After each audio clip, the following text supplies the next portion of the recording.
Hey, Cindy.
Call the meeting to order of the Wilmington City Council. I'd like to welcome all those who are with us this evening and all those who are watching us at home on TV or your computer. Thank you for taking an interest in your government. At this time, I'd like to introduce Reverend Jermaine Amor of the pastor of the St. Luke AME Zion Church for the invocation, and ask that everyone stand and remain standing afterwards for the Pledge of Allegiance. Reverend, welcome. To our mayor and the members of City Council, let us pray. Dear Heavenly Father, you gave the children of Israel deliverance, but give our members of City Council discernment. You gave the spirit of worship to David, but give our members of City Council the spirit of wisdom as they lead our city in liberty and justice for all. Amen. Amen.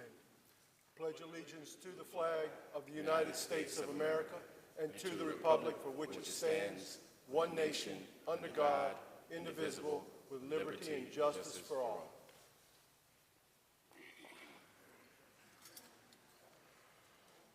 I'd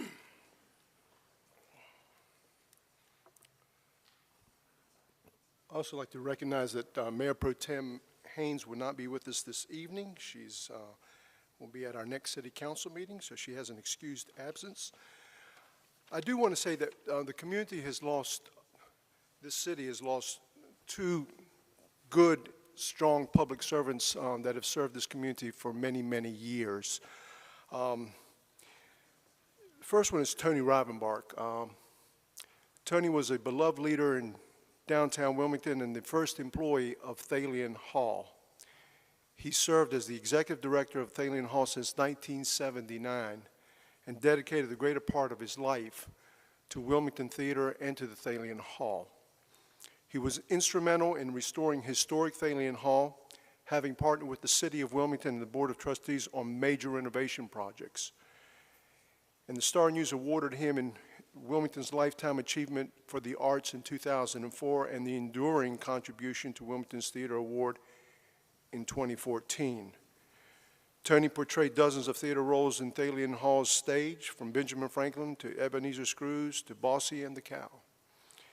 And in whatever role he played, actor, director, producer, ambassador of the arts, or executive and artistic director of Thalian Hall, Tony Rivenbark's contributions to this community are innumerable and invaluable. Tony was 74 years of age, and even in his last days, he had called a meeting and he wanted to share with me his thoughts and ideas as to how to improve the hall. As sick as he was thinking about what we could do as a community to make the theater better for the citizens of Wilmington and for the people that would be visiting here for years to come. So his enduring legacy is what he has helped create here at Thalian. The lighting he did that he put on City Hall that is so beautiful, that he worked with people that had lit the White House and the Washington Monument Lincoln Memorial to come in here and do this job here. And he'll be greatly missed, but his life's work here in this community and in this hall will live on forever. The other person that we lost is Chief Daryl Bristol. And Daryl Bristol was appointed Chief of Wilmington Police Department in 1975, and he served with distinction until his retirement in 1991.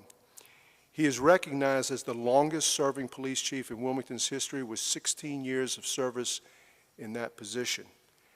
After his retirement, Chief Bristol administered the development of continuing education programs for law enforcement and public safety officers at Cape Fear Community College, and he was instrumental in founding Crime Stoppers of New Hanover County.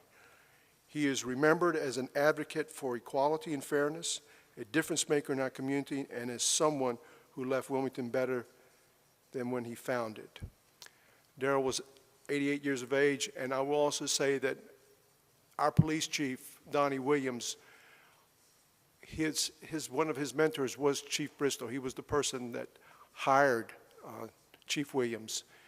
And I know he speaks very highly of him, but for those that knew him, I can tell you he was a man of integrity, he was a man of fairness, and he was a man that loved this community, and he was a great public servant for the citizens of Wilmington, North Carolina. So they're in our hearts, and they will be in our prayers.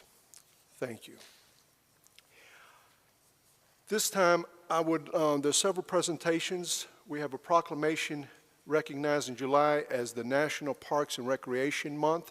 And at this time, I'd like to recognize Ms. Amy Bader, the Director of Community Services.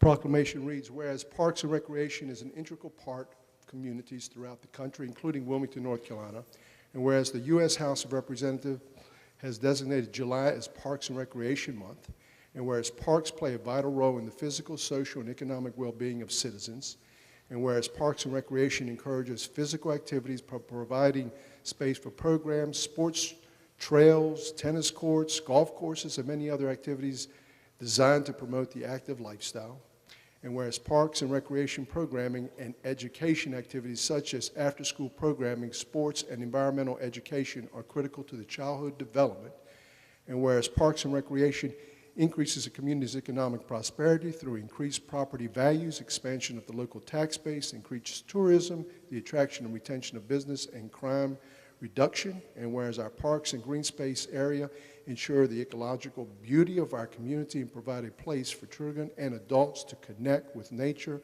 and recreate outdoors. Now, therefore, the Wilmington City Council proclaims July as Park and Recreation Month, and everybody gets free ice cream there.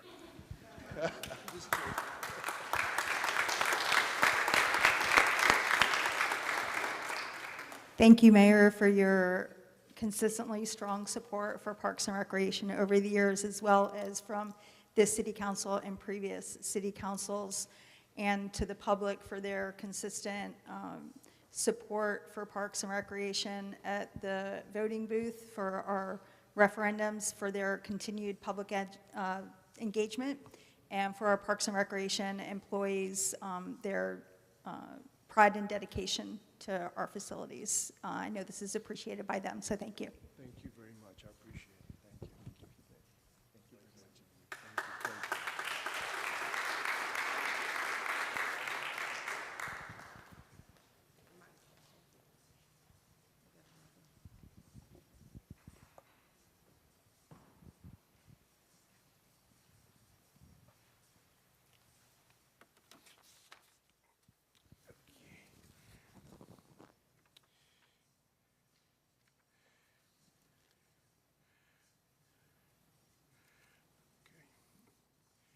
We have a special presentation recognizing some special folks here in the community that, or in the city, that have done some outstanding leadership in working as interim directors of their departments while the council was looking and the city manager's office was looking for people to be put into those particular places, and they did a magnificent job.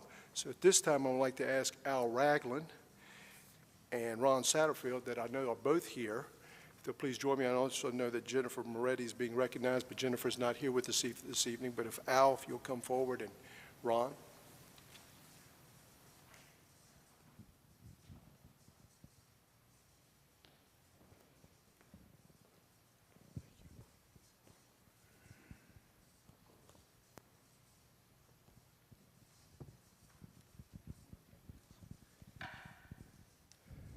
Last June, the city of Wilmington underwent a major transition in leadership when the longest-serving city manager in Wilmington history retired. At that time, City Council named Tony Calder our interim city manager, and Tony turned to two trusted directors to ensure a smooth transition. One of them was Jennifer Moretti, the city's finance director, and Al Ragland, the city's human resources officer right here, took on extra responsibilities as interim deputy city managers. They served for a year in these roles, helping to navigate the city through the COVID pandemic so our residents could continue to receive a high level of service, and that was no easy feat. Al and Jennifer, I know that Jennifer's not here with us. I just want to say on behalf of the City Council, I want to personally thank you for your public service to this great city, and thank you very much for the outstanding work that you continue to do for us.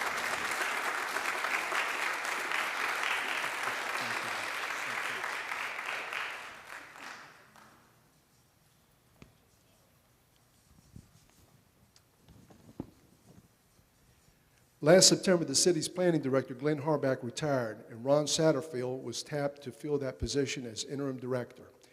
As a council, we have come very accustomed to seeing Ron present to us, answer our questions, and have come to trust his knowledge and his abilities. Ron played a critical role in developing our award-winning Create Wilmington Comprehensive Plan and the major undertaking of rewriting our entire land development code that had not been done since 1984. For 9 months, Ron very capably led our planning department as we began to implement this new code. As mayor and on behalf of this city council, I want to thank Ron for over 2 decades of service to the city of Wilmington. Your work will continue to shape this city for decades to come, and on behalf of everybody, Ron, thank you so much for everything.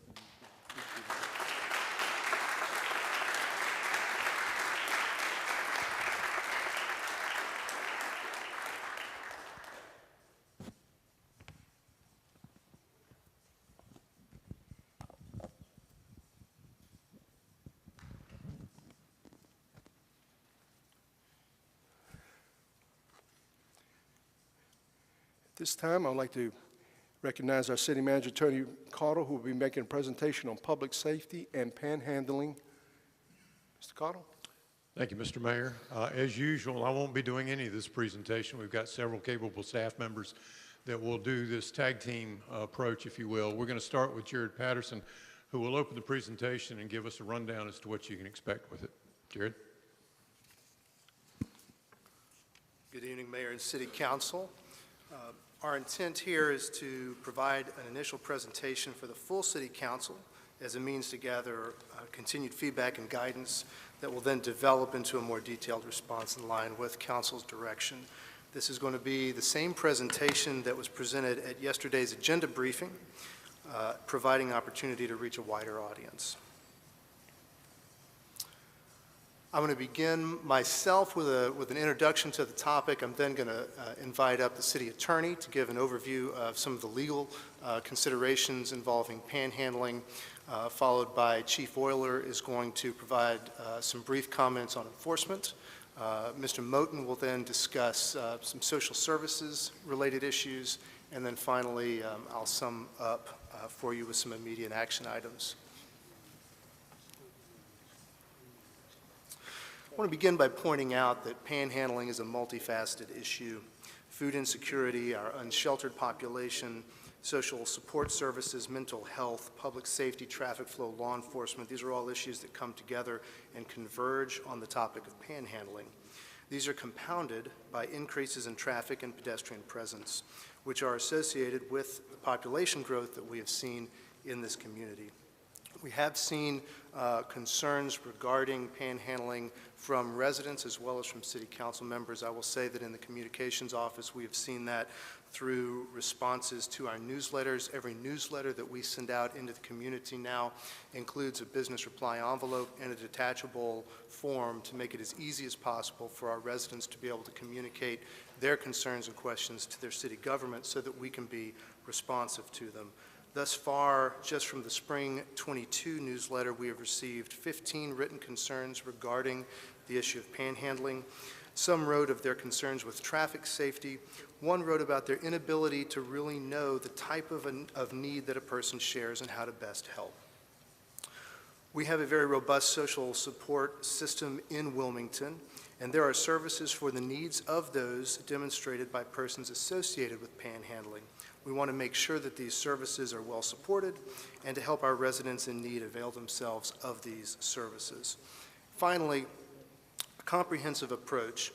As a multifaceted issue, panhandling requires a multifaceted response. This is a both-and situation where enforcement goes hand in hand with social support. There are things, as you will see in this presentation, that a city cannot do, but there are also things that a city can do. And what we want to do in this presentation is offer to you actionable steps that the city can take to be responsive to the community on this issue in a meaningful and in a holistic way. Here are a few pictures that come from our traffic cameras in the city to give you a visual depiction of what we are talking about here. We do see situations where individuals are out in traffic, sometimes impeding traffic, and this offers us kind of a visual to set that stage. And then finally, we can categorize the problems that are associated with panhandling in two distinct categories. The first of these would be that panhandling is not a sustainable solution to the real needs of individuals. Rather, by its very nature, it provides a momentary fix that does not continue to meet needs on a longer-term basis. Additionally, it's not connected to the real systems of social support that can address root causes. Solutions to this would involve creating a simple and easy way to donate for our residents to be able to donate to a constellation of nonprofits that meet the physical, mental, and economic needs that lead to panhandling and related issues of being unsheltered, struggling with addiction, or experiencing chronic unemployment, as well as connecting individuals to social services that they need. Outreach work is underway in our community to direct people from the streets to services, and that fills a critical gap. The second category of problems that we see associated with panhandling is that it can create other problems along the way. As we have seen in the pictures that were shared, it can lead to issues such as traffic and safety-related issues. It also can come at the expense of our larger system of support by directing dollars to individuals instead of a network of support that can leverage those dollars to impact more lives than simply giving to an individual. Potential solutions to this would be on the enforcement side, enforcing existing laws that address behaviors that are sometimes associated with panhandling that can lead to unsafe conditions, as well as directing resources to that enforcement effort. And then finally, identifying ways to enhance our outreach activities in the community that do direct individuals from the street to services that they need. Before I invite up Mr. Joy, I do want to point out that at yesterday's agenda briefing, staff received some initial feedback from City Council, and I want to be sure to include 3 points of guidance that Council has already given to staff. The first one would be to develop a stronger understanding of the needs that are represented by those engaging in panhandling in our community. The second one would be to conduct our due diligence by involving multiple perspectives and analyzing the challenges associated with panhandling, including the perspectives from a humanitarian angle, our social service providers and our nonprofit community, and by further consulting with other municipalities that are addressing this challenge to give additional breadth to our perspective in our eventual approach. And then finally, to engage with our key stakeholders in our nonprofit and social service provider community, knowing that collaboration is going to be key to our ultimate success. This presentation represents a starting point from which we as staff are receiving guidance and feedback from Council. We're going to take these 3 points and any other feedback that you provide and then fully develop this response in line with your guidance. And with that introduction, I'm going to invite up Mr. Joy to speak to the legal issues.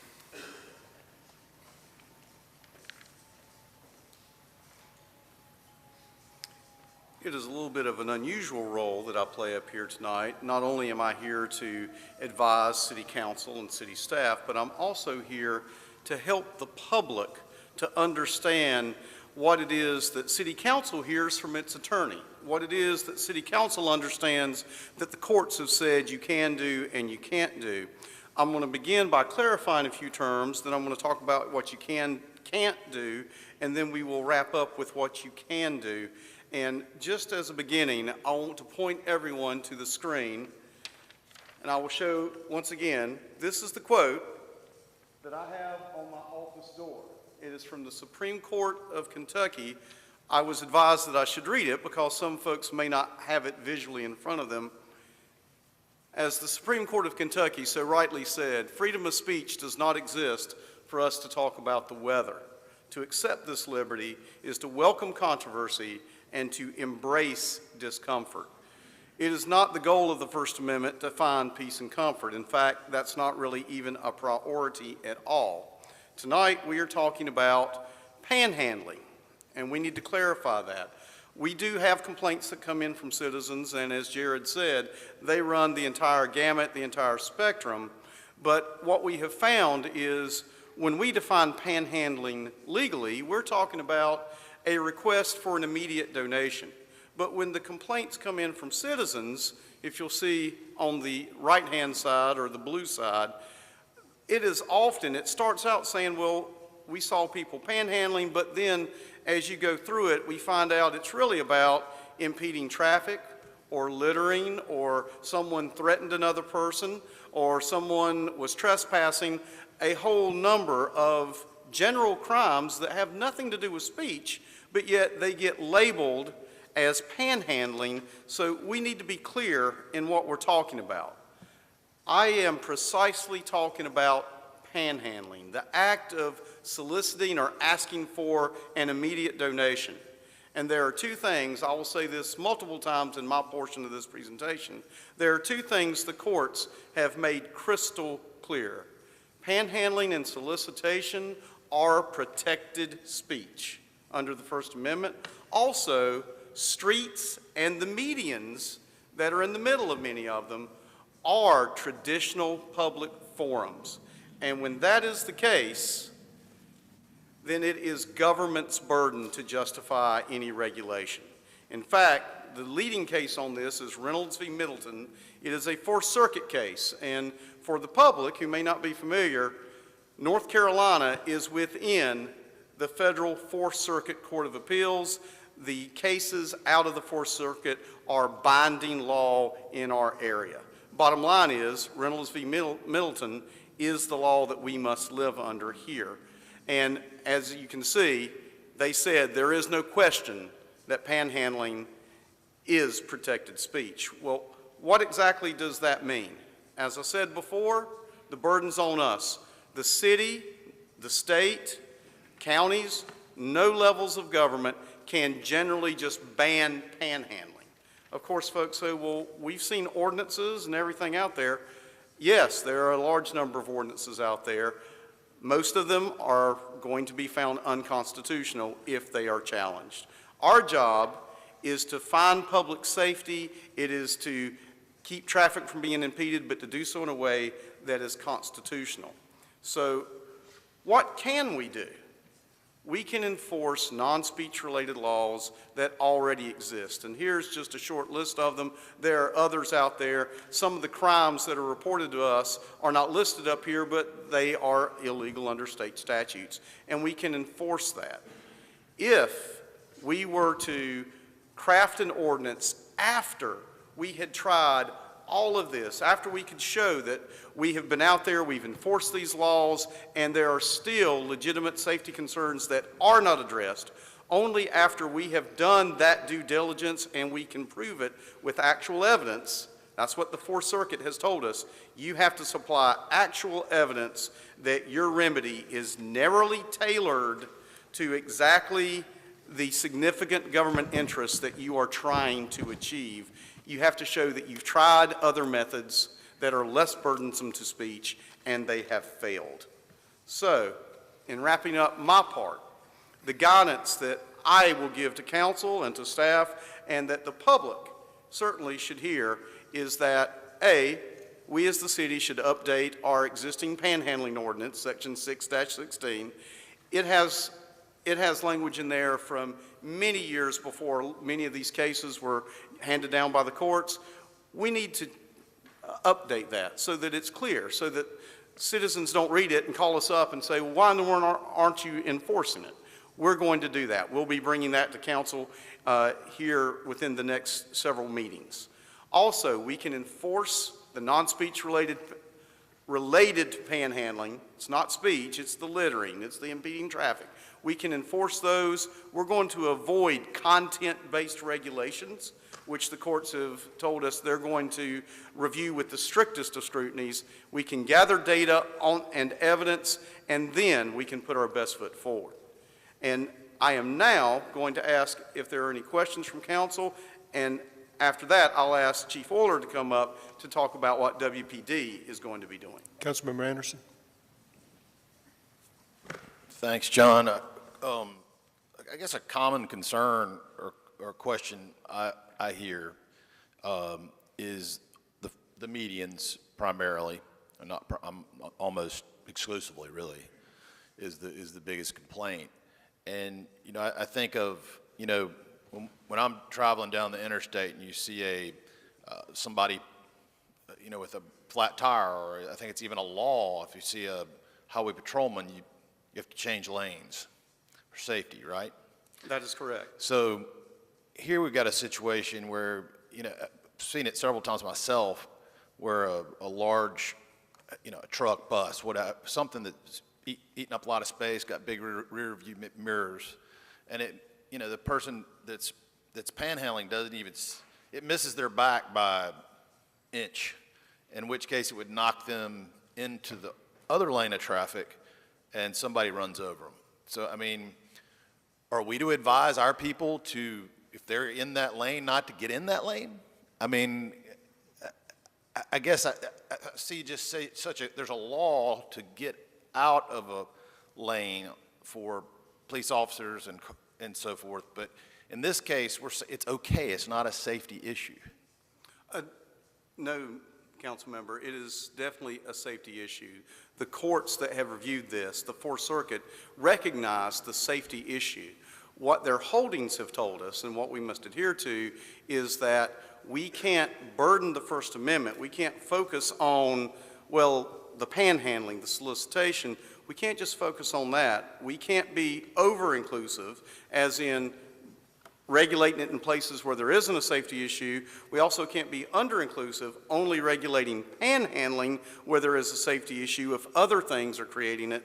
In short, what the court has said is if you're going to burden freedom of speech, then you're going to have to show that you've tried other means, they have not succeeded, and that you have very narrowly tailored it.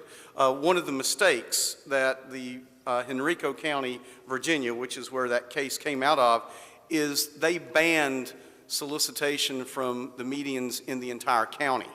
And they couldn't prove to the court that it was a safety issue everywhere in the entire county. One of the first things that we would do would be to look at those busiest of intersections, those places where the medians aren't 8 foot wide, they're 8 inches wide. That is what we will be looking at over the course of the next several months and year as we build the data. It is certainly our hope that enforcing the laws on the books will take care of the problem. If it doesn't, then staff will bring you the data, you the evidence. I will advise you as to the law, and it will be council's decision whether or not to go forward with an ordinance that is specifically tailored to panhandling itself. Only after we've gathered that evidence do we have a hope of it being found constitutional. That's where I was headed, was with the width. But, I mean, it just feels like it puts the burden of the person, driving, all of a sudden the burden's on them versus, so if we're really doing what we say, we're, trying to be safe, we wouldn't even get in that lane, and get close to them. It's dangerous. So it seems out of whack that the person who, just using the road for what it's designed for is the one at risk here more than, at fault potentially more so than the person who's panhandling in that space. And the latest one is that it must be, I guess it makes, I don't know if it's what it is, a strategy or what have you. If you have a dog with you, you get more, I mean, that's the latest thing. They have their dog with them out in this 95-degree heat. And I hope we'll add that to our list, because it just pains me to see them out there in that heat. The dog doesn't have a choice. That person does. But all right, thanks. Certainly. Councilmember Spears. John, I want you to go back to the misconception slide for me, if you could. Yeah. and I want to thank you for including that in your presentation or in the presentation, because I think it is often misconstrued what the actual issue is. Panhandling, as you've defined, the request of an immediate donation of money or thing of value by spoken, written, or printed word, about any other means of communication, versus what we see here, more so the litter, debris, public urination, defecation, trespassing, larceny, and property damage, prostitution, and breaking and entering. Those things are not panhandling, but those things are definitely eyesores throughout the entire community. No matter where you live, no matter what tax bracket you're in, all of these things are eyesores throughout the community of Wilmington, and ultimately, this is being experienced in the entire nation. So I think, as Jared spoke earlier, we need to find the approach to the solution. I don't know what people expect. A lot of the emails to us say, they're disappointed in the job that we're doing, that we let this happen. But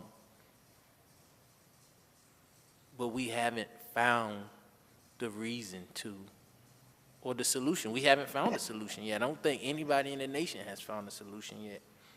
But I just thought it was really savvy to define what panhandling is and then give an example of what panhandling is not, no matter what it looks like in the community. So I appreciate that. Thank you, council member, and it was just obvious in what we had received from the public that the label of panhandling was being used to mean much, much broader issues. Councilman Rivenbark? Yes, to go back to what Neil was saying, the unintended consequence of the Fourth Circuit's decision or any other court is that the liability lies with the driver of the car that inadvertently or purely by accident clips one of these people, because it could happen. I mean, we see them and pay attention to them when we're at a red light, but that red light turns green and those cars move along at a pretty healthy clip. And some of these people have health issues, they limp, we all see it, and somebody gets hurt, or God forbid, worse than just getting injured. That driver who is merely using the road that he has the right to use is now held liable for that person's injury and has to go to court, hire an attorney at great expense. So that's something that's protected. Those folks have the right to be there. And I think to Kevin's point, that people call us and say, you don't do anything. Well, it's because we didn't know what we could do. And tonight, I hope that people are listening and see that, we all share a common opinion about it, that we'd like to see it go away, but they tried that in Henrico County and it couldn't do it. So I hope that the people will see these solutions or this roadmap to get to where we can help these people not have to be out there, where they can get help. And that's an observation I just wanted to make regarding what these two said. The other thing, this didn't apply to private property like shopping center parking lots, even though those road systems may have been turned over to the city. But could somebody stand in front of a Harris Teeter on the sidewalk there and do the same thing as they can in the median on Oleander Drive? If it is private property, then that is up to the private property owner. They could ask those folks to leave, and if they don't, it's trespass. If it is dedicated to the city, if it is a public right-of-way, it is protected speech. I'm talking about in a shopping center or in front of a grocery store or anywhere that's not a street or a public right-of-way. Their rights end at where the right-of-way stops and it takes up with private property. Correct. Where the private property begins off the right-of-way, off the public right-of-way, that's up to the private property owner. They don't have the same rights there. Thank you, John. Okay, Councilmember Waddell? Mr. Joy, appreciate the presentation and for you taking the time to put all this together. But just a quick question. Would you agree that the majority of these general crime items could be bundled together into a category that you would define as public safety issues? Certainly. And I think that's what the main thing we're dealing with here is that this is a public safety issue. An important quote that I've always kept in life is one that I think is especially germane to this topic of conversation, and especially to positions of leadership, is that the worst decision you can have is indecision. So I'm glad we're kind of making some progress here tonight on this discussion. I look forward to hearing from Chief Oiler and Mr. Patterson here to finish this off. But again, appreciate you putting this together. Certainly. Councilmember Barnett? Yeah, just let me ask a quick question. When the fire department, they go down the street and they hold the boot, is that panhandling? Council member, yes, it is. And our ordinance, which I've said needs to be updated, has some special language in there about it, but when I bring it back to you, it will not have that special language in it. Okay. Because if we got rid of, because if you wipe panhandling all the way, you'd have to get rid of the collecting money for putting in the boot too. Right? Council member, you hit the nail on the head. When I said it can't be under-inclusive, what the courts have said is, if it's unsafe to be out there panhandling, it's unsafe to be out there asking for the vote or out there saying Merry Christmas. If speech in that area is dangerous, then speech in that area is dangerous. And you just hit the nail on the head. Okay. Sir. Chief Oiler?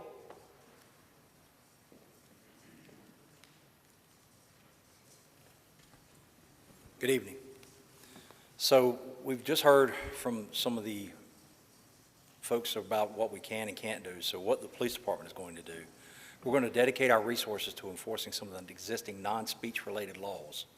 We're going to look for violations of non-panhandling laws that are mistaken for panhandling and try to enforce those. I don't really want to get into specifics because it kind of gives away what we're doing. But we're also going to be kind of surgical about that and look at some of the specific high traffic areas where we're having complaints at to try to deal with that and hopefully gather some of this data that Mr. Joy was just talking about. Does anyone have any questions? Councilmember Spears?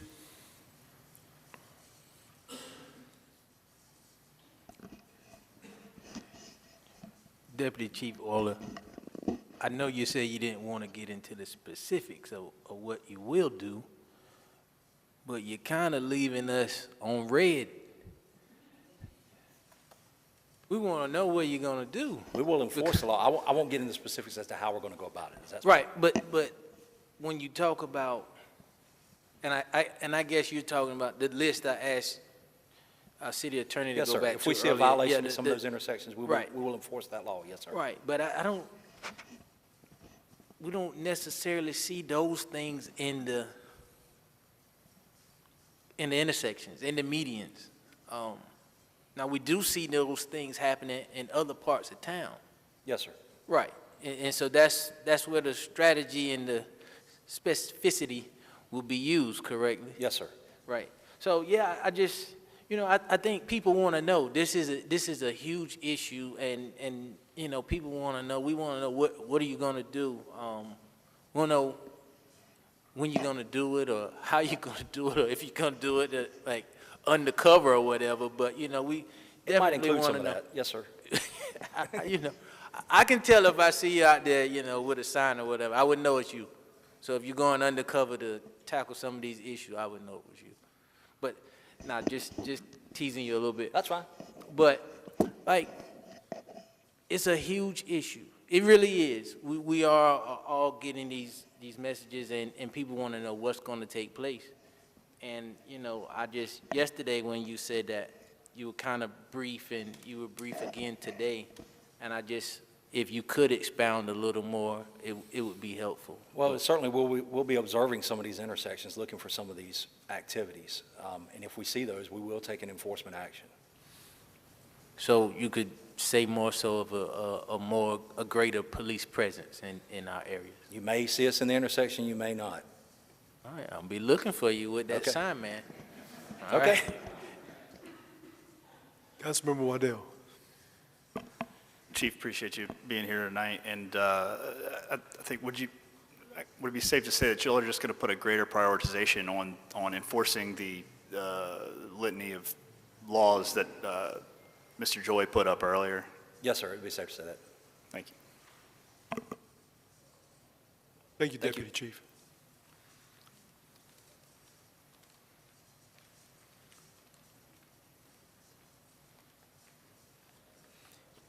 Good evening, Mayor and members of council. Just to sort of wrap up before I turn the floor back over to Mr. Patterson. As the Communications Director, Mr. Patterson stated earlier in his introduction, he alluded to the social support and some of the challenges with panhandling. So some of the content I have has also been included in his introduction, and it may seem a little redundant, but I'll try not to be repetitive unnecessarily. We quickly, when we were brought to our attention some of the concerns that have been presented to the manager and to the city attorney regarding issues with panhandling, we happen to have already been looking at Greenville, South Carolina for some other reasons. And we ran across this information where Greenville, South Carolina, not too dissimilar from us in terms of its Atlantic nature, if you will, has these signs trying to encourage the public one, to support the needs of those who are less fortunate, but to do it in a way that was more organized. And so that set us in motion to begin looking at how could we do that here in Wilmington. And if you remember, for many of the long-term members of council, you recall that period of time where we had the boxes downtown, and we asked for the public to contribute to those boxes. So when we think about panhandling, we think in a broader context, social support, it's a very complex issue. It's been stated earlier, it's multifaceted, meaning the reasons and the choices that people make that may lead them to be at that point in time are variable. But we recognize also, and the literature indicates, that caring communities such as ours have residents and visitors that want to help give. And sometimes that also can be an inducement to attract more individuals to return to that location with the same aspiration of receiving money. It's a community-wide issue. It's not just a city issue. It's many aspects of this that lead people, some that are in a dire straits, if you will, others that are sort of in transition, maybe from Wilmington to somewhere else, find themselves in a position to have to beg for money or resources. It's regional in nature in terms of the support that's provided. It's been mentioned again, there's medical, there's health, there's substance abuse, addiction, a variety of issues that could actually be impacting someone's lifestyle, the life choices they're making, and as well as the quality of their life. Nonprofits provide rich resources to the community, and at the same time, their resources are limited relative to the demand for the resources in this particular context. At least that's my opinion in interacting with many of them. More support is needed for the physical needs associated with panhandling, and it's not just physical, it could also be mental, social health, education, trading, a number of things that could be impacting individuals. Donating to nonprofits as to giving on a one-on-one basis to an individual improves and sustains the social support system that could impact those lives, not just one day, but perhaps ongoing. This population that we're talking about, as Mr. Joy alluded to or stated clearly earlier, there's a variety of behaviors that occur that we call panhandling. So some of the population may be unsheltered, some of it may be, them may be chronically unemployed.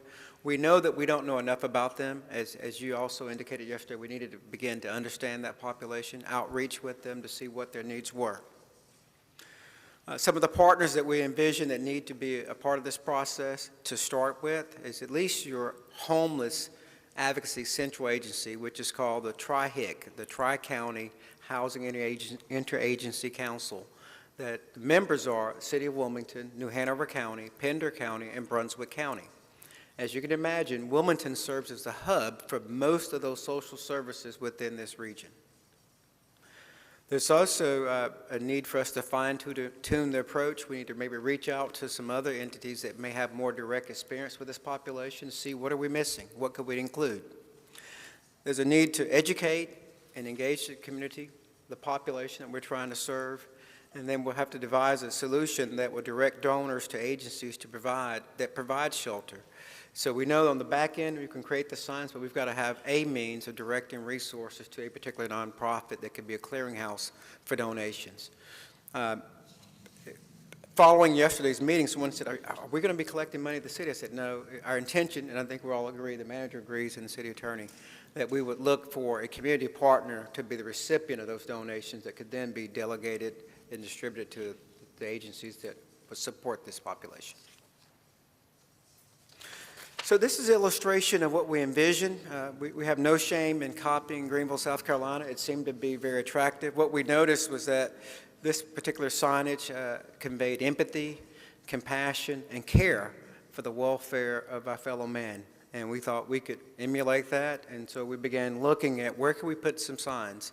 And I know that there were there were certain locations that have been problematic for some time, and we said we will look at those locations in particular to see if signs could be erected. One critical partner in this process of erecting signs would be the North Carolina Department of Transportation. As you know, and many of our citizens know, many of these streets are state-maintained roadways. The city has much more flexibility when it comes to erecting signage in the right-of-way when it's a locally controlled and maintained roadway.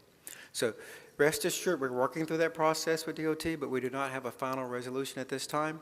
There are approximately 20 locations that we've identified signage at these particular locations, and we believe there are others, downtown, for instance, along the Riverwalk, that we can help educate and inform the public as to where to direct resources to help this vulnerable population in our community. This time, I'm going to turn the floor back over to Jared Patterson, and he'll conclude today's presentation. Thank you for your time, unless you have any questions. Thank you, Tom. Wait, sir. Tom, I got a question. Councilmember Spears? If you talk about the shelters, right? Pardon me? Partnering with the shelters. Yes, yes, sir. Don't the shelters charge for the unpopulated, unsheltered population to use their services to stay there at night? My comments were, let's partner with the agencies to help this population. Not necessarily will it be shelters, but there are a number of agencies that do outreach, street ministry. We just need to determine who's best suited for that, so that donations could go to those agencies that will really be helping this population. But I'm unable to answer whether or not a shelter is charged for services. That's the first I've heard of that, for emergency shelter at night, overnight. So I'm unaware of it. Most do not. Most do not. Most do But- not.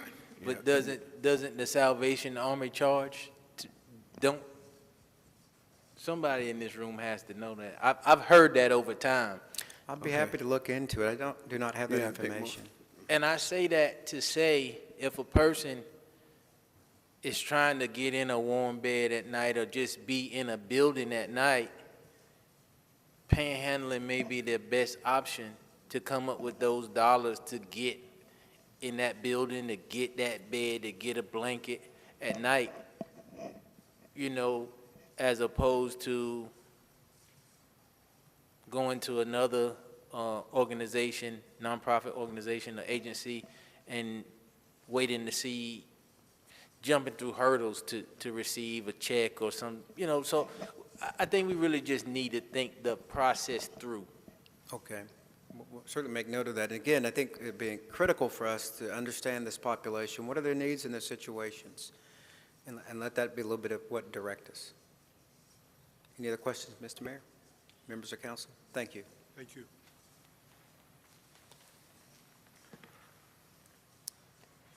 Got a couple of slides just to wrap us up here real quick with a summary followed by some action items. First, summarizing our presentation tonight, the city has received some concerns from the community as well as we've heard from council regarding the issue of panhandling. And we have seen an expression of a desire to help, but not necessarily knowing how to help. And that is guiding some of our response. The city, as we were told by the city attorney, we're not in a position to be able to ban panhandling. However, we can enforce existing laws regarding certain behaviors that are associated with panhandling, such as impeding traffic. And then finally, the city can help to redirect donors to nonprofits that support the needs of those that are associated with panhandling. And finally, I want to conclude with 5 action items that we are in a position to be able to move on as beginning a response to this issue. The first one is that we can enforce existing laws that are associated with panhandling. The second is that we can direct resources to that enforcement effort. Thirdly, we can partner with the community by providing a simple and easy way to donate to those nonprofits that support those in need, knowing that giving to programs leverages dollars to do more and to go farther, and also knowing that giving to programs can provide for needs in a more sustainable and holistic way. In this, we can activate compassion in our community to support and to better utilize the network of social support that we have. Fourth, we can communicate to the public through the use of signs, a website, and certainly through stakeholder engagement through which, throughout our community, working in this space. The draft of a potential sign that you saw emphasizes a better way to give sustainable support that makes a real difference. And then finally, we can identify opportunities to enhance the street outreach that is at work in this community right now to direct those in need from the street to social support services. And finally, I would be remiss not to point out the 3 initial points of council feedback, once again, that we have received, which is to develop a stronger understanding of panhandling in our community, including the needs of those that are engaging in panhandling, to complete our due diligence by involving additional perspectives and other municipalities that are facing similar challenges, and then finally to engage our stakeholders and our partners in the social service community to help shape our response. And with that, I turn it back over to Mr. Cottle.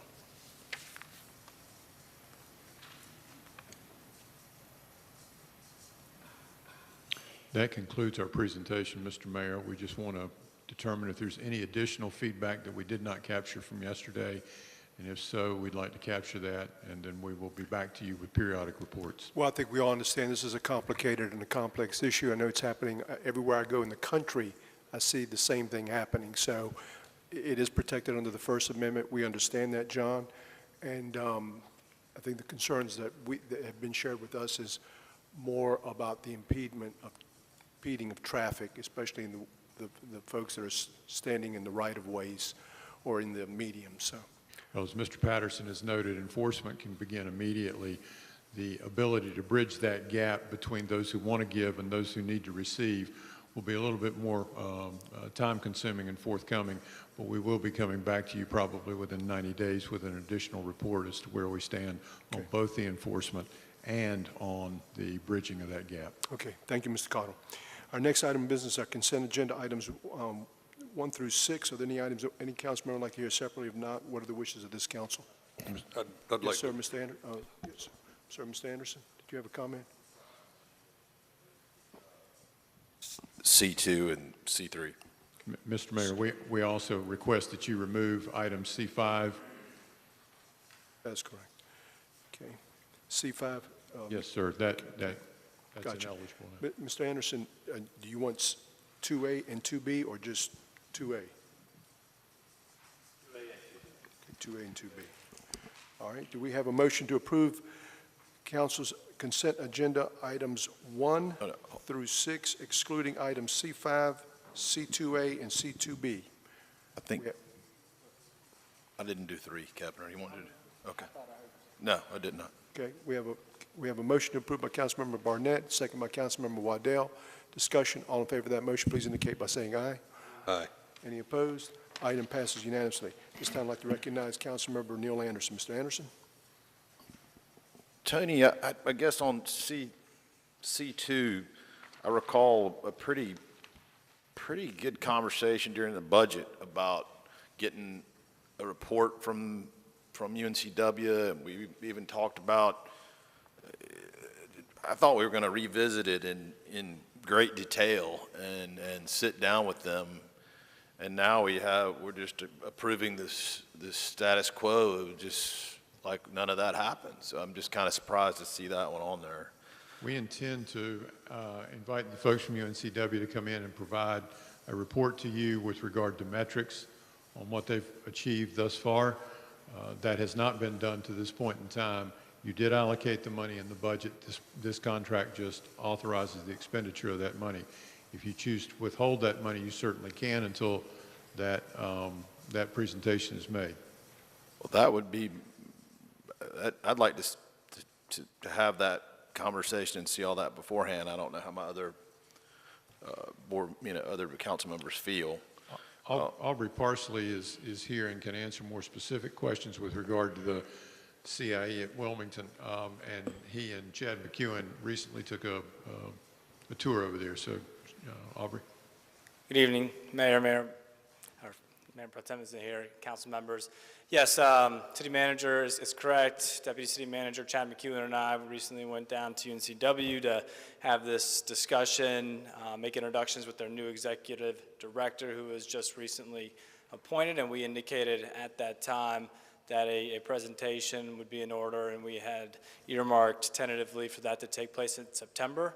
The thought behind putting this resolution on the agenda tonight was merely to authorize the entry into this grant agreement in a future date subsequent to that presentation, but to handle these all in bulk. If council sees it fit to withhold this item for now, that is of course fine as well, and we'd bring it before council at a subsequent date. But we would not enter into any agreement until that presentation is made and council is satisfied with that presentation and the path forward. It just seems out of order to me, but I mean, because I want to do a deep dive. I mean, I think instead of y'all going over there, we ought to go there. I mean, the ones that want to. I mean, it just feels like we went over this in depth during budget. I mean, how it was they were going to be independent and free of us in 3 years or 5 years. I'd have to get some other people to help with my memory, but it was something along those lines. And I feel like that was maybe, I don't know, 8, 9, 10 years ago. So, the county we don't have to rehash it. We've done this over and over again, but we just seem to be like it's just we do the same thing over. We talk about it and we just reboot and just keep going with it. And I for one, want to do a deep dive on it before we move forward. But if it somehow helps you guys, I just want to know that that money's not going to change hands until we've really hashed this over with them. So that's up to you guys. I don't know how and I'm just one person up here, so I don't know how others feel, but that's how I feel. Anybody else have a comment on? We did have a broad discussion on it, and let's cut to the chase. Let's just hold the money and just wait for them to come in there and give us a report.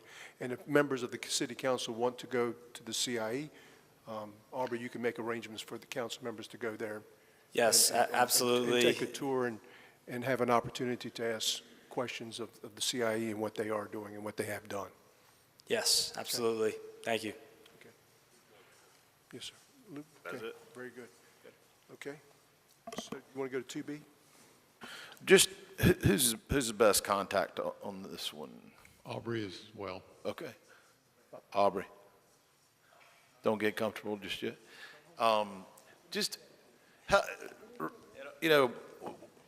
This was, I'm obviously familiar with this, but this is a newer one. I'm trying to remember, is this the second year, third year? It's not like, it's not something we've been doing a long time. Is this a renewal? This is a renewal. But is it a renewal we had 3 full years with them? Yes, at least. I believe this would be the third cycle with YWCA, if not more. This is the one where they do the women's. Yes, that's right. It's under the idea behind it is for minority-owned and women-owned businesses that are sort of out of the mainstream economic scene in terms of being set up as an LLC and having the appropriate insurance. These are folks that participate in YWCA programming that have these sort of businesses on the side that are not formal. YWCA provides a number of services to help bring those businesses and those revenue streams to these families in need into the mainstream economy.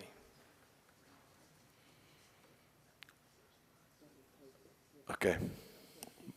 If you'll allow, my recollection is that the YWCA has been receiving money for a number of years, but this program is relatively new. That this is the Yes. second year of this program. Second cycle of this program. It was recently rebranded, I believe. So the program itself has been the same mission for, I believe this will be the third or fourth year at least, but I believe it's under a new branding in terms of how they refer to it. My memory's just different. I mean, I just feel like this was a newer, this specific program is new. And we certainly can bring information back to you if you want to continue this item to the next meeting. We certainly can do that and bring back more specific information. Yeah, and I may be 100% for it. I just feel like it's kind of got sprung on us. I mean, and I know it was in the budget. It's in the budget. It was part of the budget. But It was part of the budget. when we have these things, like we have CF, all our partners tend to come down and either report to us an agenda or in a public forum, like on Mondays or tonight, and I just I like to keep that happening. We generally did that. We got out of the habit when COVID hit, and we need to get back into that habit of them doing an annual update for you. But if you would like to continue this item until the next meeting, we can bring back additional information for you. Councilmember Spears. Tony, Aubrey, I just want to make sure that we're getting this information out to the public. And so if I feel differently about this one than I do about CIE, but I want to make sure that, I want to see the metrics for this, but I also want to make sure that this information is getting out. Because I think that's one of the issues that we're experiencing in the community. There are resources in our community and people don't know about them. And so maybe this funding of these programs are going underutilized, and I want to be able to help. I think we as council members and city staff, we want to be able to help change the lives of the people in our community. So that's if that's the one thing that I want to see, like what the process is. But I don't feel like we should withhold this money. I just want to know more about it and help them get the word out. And again, if we get back into that reporting routine that Mr. Anderson was discussing, that would be a good way to get them back in front of you to get that information to you. Thank you. Councilmember Waddell. Yeah, I don't want to belabor this point, but just to piggyback on both of them, if they're called out specifically, and especially in the budget workshop, like the CIE and possibly this one was as well, I'd like to see them here for a presentation rather than trying to get a few of us at a time to go, to go on site. I think it's important to have the council as a whole receive a presentation. Understood. These, all the items that were related to the Civic Partnership Program did not merit inclusion on the agenda.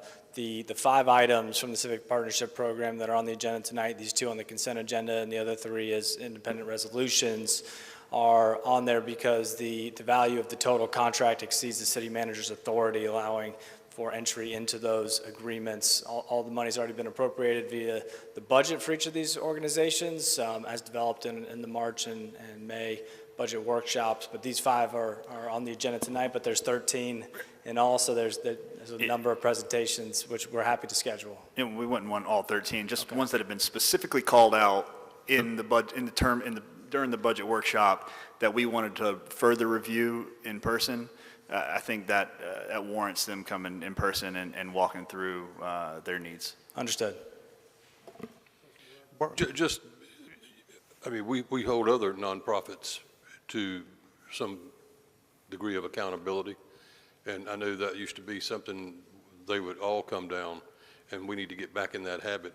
But tonight, and I think they're both, I'm sure they're worthy, but it just, I think it's just a good business to continue those 2 until have them come, not just gather up information, but have them come down, and I'm sure they'd be wanting to. Yes, sir, they would welcome the opportunity. Okay, thank you. Mr. Anderson, I'm going to have to ask you to, for a motion to continue item C2A and C2B to a date specific, please, sir. Mr. Mayor, before you make that motion, Mr. Anderson, If I might, I don't know that you have to do it to a date specific. I think you could do it until after the presentation is made by the grant recipient, and then you could then, so we could schedule that meeting at a more flexible time as opposed to a time and date specific. You tell me what you guys want. Yes, sir. I would like to have the flexibility. Because my clerk is telling me I need a date specific. You're telling me to leave it up in the air. Which one is it, guys? I'm just going by what the city attorney told me. I will bow to Madam Clerk on this one. Okay, I don't want to pitch you guys against each other, but I'm over here trying to conduct the meeting. Can somebody give me some advice here, please, sir? Mr. Mayor, this is not a public hearing item, therefore you don't have to put a notice of a date certain out. You can do it to an indefinite. You can simply direct staff to continue this item until they bring back the reports that have been requested. Okay, well, that's where we'll go with it then. I'd like to direct staff on behalf of council to continue items C2A and C2B until we have had time to receive information that's been outlined and hear from those entities. Please. Okay, That's my motion. Motion to continue. Councilmember Anderson made the motion, second by Councilmember Waddell. Discussion. All in favor of that motion, please indicate by saying aye. Any opposed? Item passes unanimously. Okay, that brings us to our next item of business, which is our public information segment. We have 3 speakers that have signed up to speak this evening. Each speaker will be allotted 5 minutes.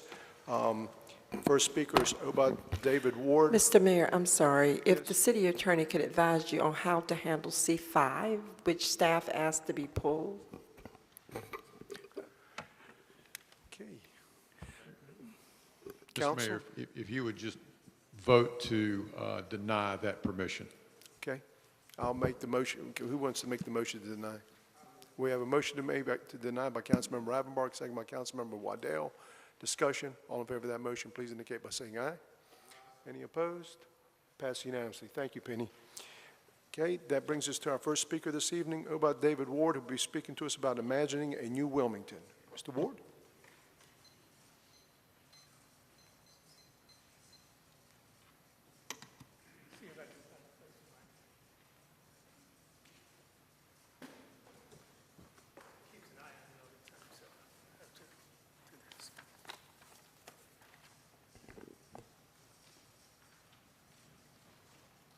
Mayor Sappho and distinguished members of the City Council, good Wilmington evening. My name is Obad David Ward, and this is a picture there of my companion, my wife, Edith Ward. She passed about a year ago in July, and she's always accompanied me to these occasions, and I thought I'd bring along again for her support.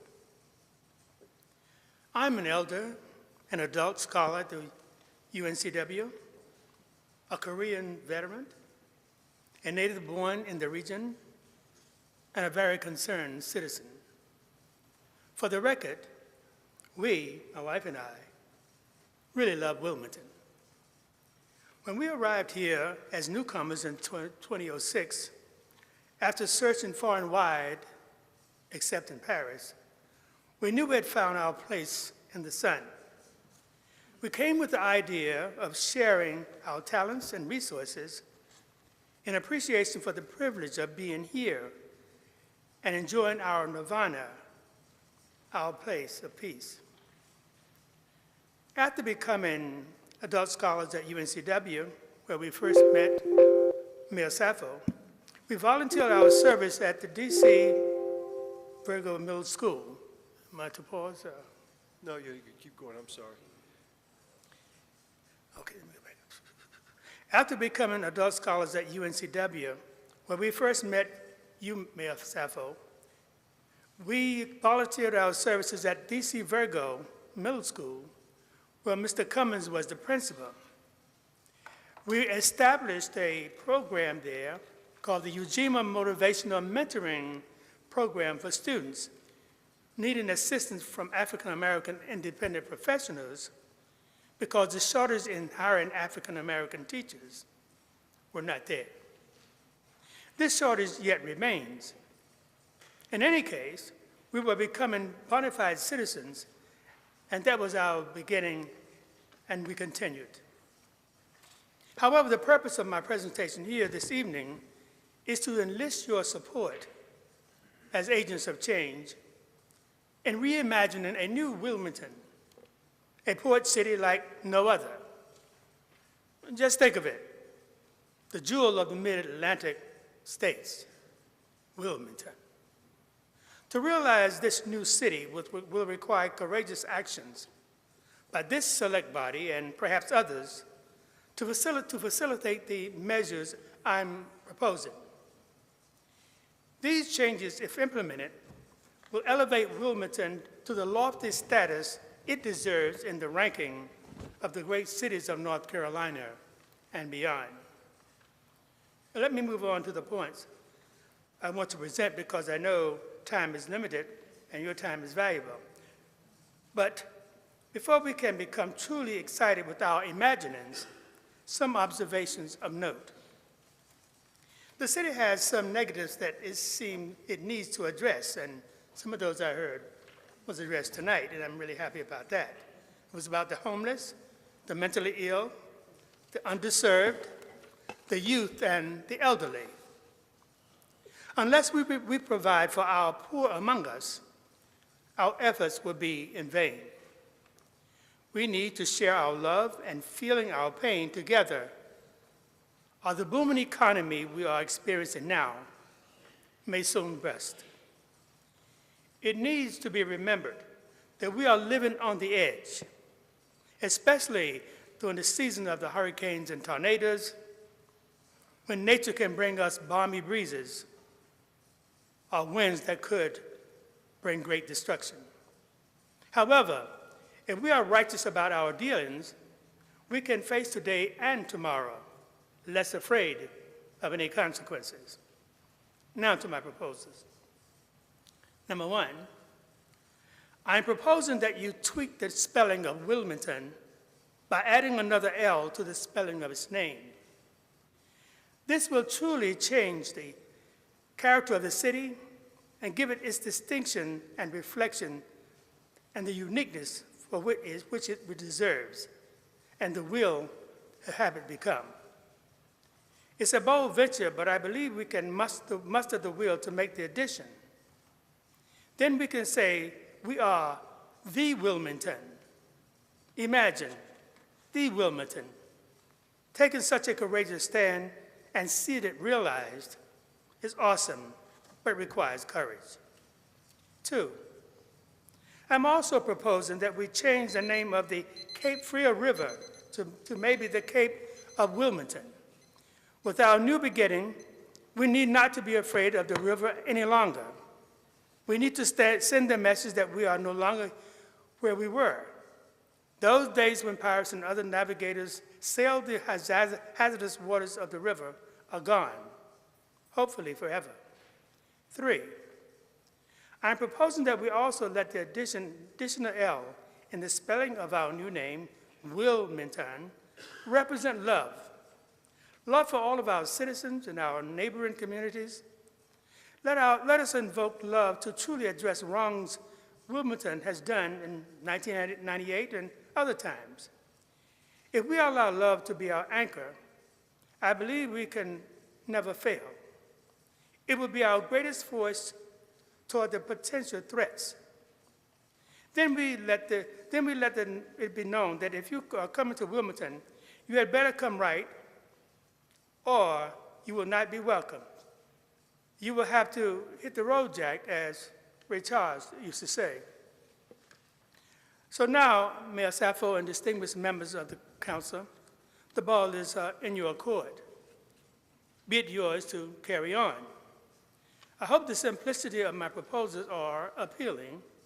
I hope, too, that you can catch the vision and can imagine such a beautiful place in the sun that is prosperous, inviting, peaceful, and ready to take its place in the pantheon of great cities all over the world. My wife and I thank you for your listening and hearing about the vision and the coming of this new wonderful city on the Cape. Good evening, and I thank you very much. Thank you, Mr. Ward. Thank you very much.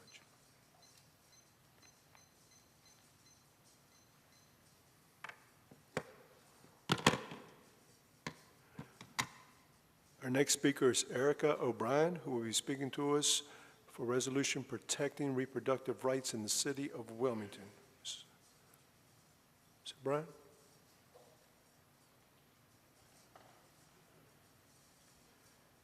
Ms. O'Brien in the audience? Okay. Next speaker is Caitlin Schmidt, who will be speaking to us about recent federal gun safety legislation. Welcome, Ms. Schmidt.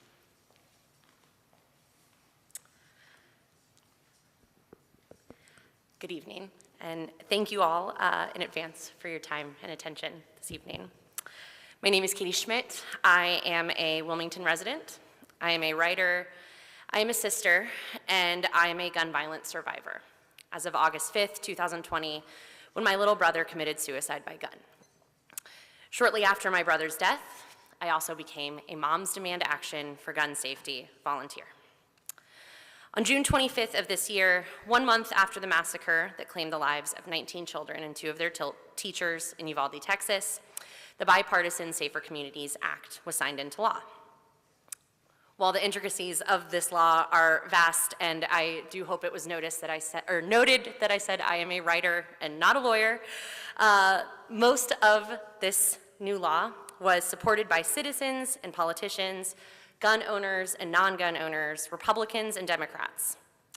This evening, I want to make sure to highlight how this is relevant for residents of our city and implore this council to evaluate how you are issuing permits for gun shows based on this new law. First, to bring anyone in the audience up to speed who doesn't research gun violence statistics in their limited free time, too many North Carolinians are killed or wounded with guns, which costs the state billions of dollars. Every year, nearly 1,400 North Carolinians are killed with guns, and over 3,400 more are wounded. For those more financially minded, gun violence costs the state $9.6 billion each year, of which $418 million is paid by taxpayers. State laws requiring background checks for all handgun sales by point of sale check and/or permit are associated with lower firearm homicide rates, lower firearm suicide rates, and lower firearm trafficking. A 2019 analysis found that states that require a background check on all gun sales have homicide rates 10% lower than states without them. To bring that number back home, 10% of the 1,400 North Carolinians killed with guns each year, who are also sisters, brothers, parents, children, would be 140 people. Now, 140 may seem like a small number in comparison to 1,400, but as anyone who has lost a loved one to gun violence will tell you, 140 is no small accomplishment. The common sense gun safety movement has had its fair share of miscommunication opportunities in regards to reaching gun owners in the past. I cannot speak for everyone who represents Moms Demand Action, but I can say on behalf of the Wilmington chapter, none of us have any interest in taking anyone's guns. We are joined in our chapter meetings and local events by plenty of gun owners who are eager to see a change for the better. A group called 97%, which consists of gun owners and non-owners, working to reduce gun violence, recently did a study of 1,000 actual gun owners, and 86% supported background checks for all gun sales. Now, while the Safer Communities Act will save lives, it unfortunately leaves open a loophole for certain gun dealers, which I'd like to talk about this evening. Currently, North Carolina requires a permit to buy a handgun, and you must be 21 years old. When purchasing a handgun in our state, you need a current, valid, North Carolina state-issued form of identification and either a North Carolina pistol purchase permit or a North Carolina concealed carry handgun permit. When you obtain a permit, a background check is performed by the sheriff's office. Therefore, all handgun purchases, unless purchased from a friend or a family member, require a background check and for the purchaser to be older than 21. This is unfortunately not true for long guns, like rifles and shotguns. Anyone who's a federal firearms licensee must perform a background check under federal law when selling a gun. So gun shops and pawn shops, etc., must have a license. This was previously defined as someone selling guns as, with the principal objective of livelihood and profit.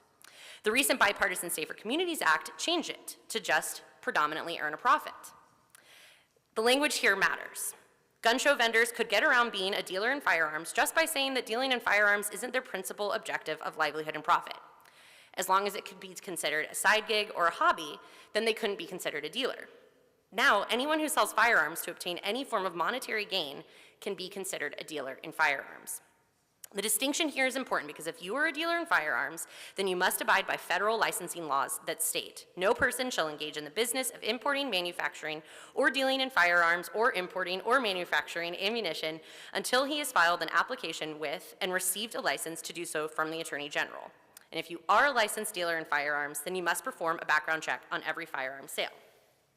So, what we need to do is make sure that anyone selling a gun at the extremely prevalent and popular gun shows that are all throughout our city are in accordance with the FFL requirements I just laid out and performing background checks for all gun sales.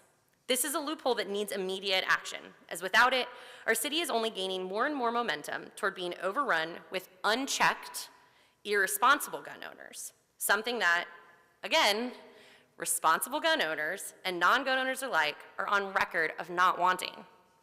My ask here is that this city council take the opportunity to provide sensible restrictions when providing permits for gun shows within city limits.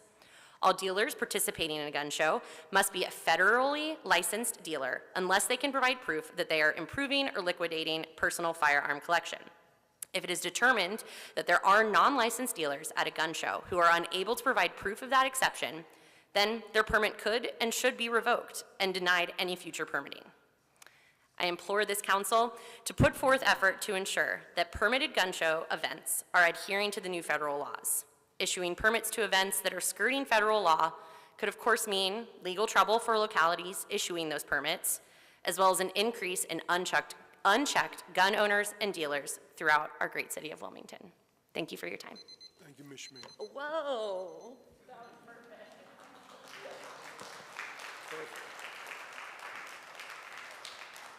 What's that? Go ahead. Mr. Anderson? Mr. Joy, didn't catch your name, but the lady that just spoke, Ms. Schmidt, is that under the local purview, or is that a state, is that going to fall under the state's purview? That is not a local purview. General Statute 14-409.4 makes it clear that statewide uniformity of regulations is required, and the exact quote is, "The entire field of regulation of firearms is preempted from regulation by local governments except as specifically allowed," and there are several specific allowances, such as you can forbid discharging a firearm in a city. We've all seen those signs before. But specifically, it is not the city that issues permits. The city has nothing to do with that process. That's the sheriff's office. And as far as actual gun shows that might take place at a city's convention center, under that statute, they cannot be more strictly regulated by the city than any other sales or merchandise shows. That's a function of state law. So would that you mentioned the sheriff, would that fall under the county's purview, or it would be a state legislature? The sheriff issues both type of permits, purchase permits or concealed carry permits. We're a shall issue state. There's boxes that he checks, and if the boxes are checked, he issues. If not, he does not. As far as any other further regulation, that's the legislature. Okay, thank you for clarifying. Sir. Okay. Next item of business are public hearings. I do want to ask council if we could move item PH3. I know that the applicant has asked for continuance on that particular item, and I know there may be people here in the audience waiting to hear that particular item. So I'd like to, that would be to our date certain, which would be our next city council meeting, Mr. Caudle? Yes, sir, August 2nd. August 2nd. So we have a motion to continue by Councilmember Anderson to our August 2nd, 2022 meeting, second by Councilmember Waddell. Discussion. All in favor of that motion, please indicate by saying aye. Aye. Any opposed? Item passes unanimously. That brings us to our next item of business, which is item PH1, which is an ordinance amending the official zoning map of the city to rezone property containing 1.08 acres of land located at 202 Beasley Avenue from R15 residential to R7 CD Residential Conditional District for 3 residential lots containing 3 duplex structures. At this time, I'd like to recognize our city manager, Mr. Tony Cottle. Mr. Cottle. Thank you, Mr. Mayor. Associate Planner Craig Harris will overview this item for us.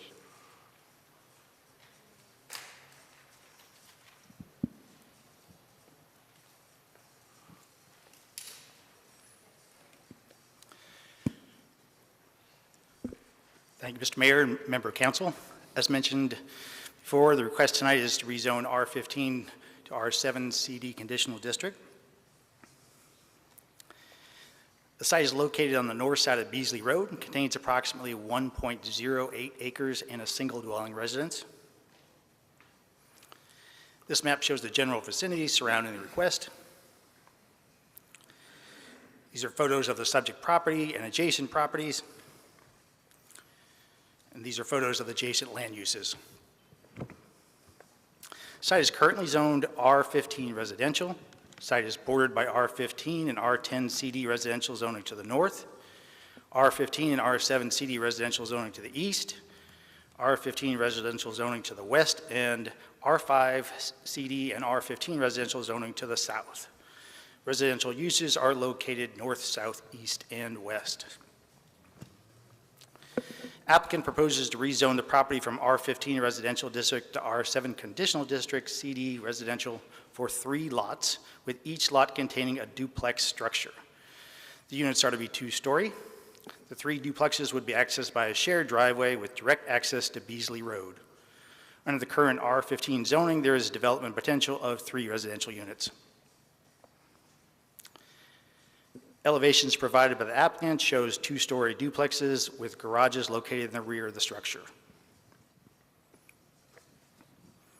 Comprehensive plan promotes location-efficient housing to help supply Wilmington with diverse housing options that are accessible to individuals and families of all income, needs, and preferences. The proposal allows for additional housing that is consistent with the development patterns to the south and east, while serving as a transition to development in the west.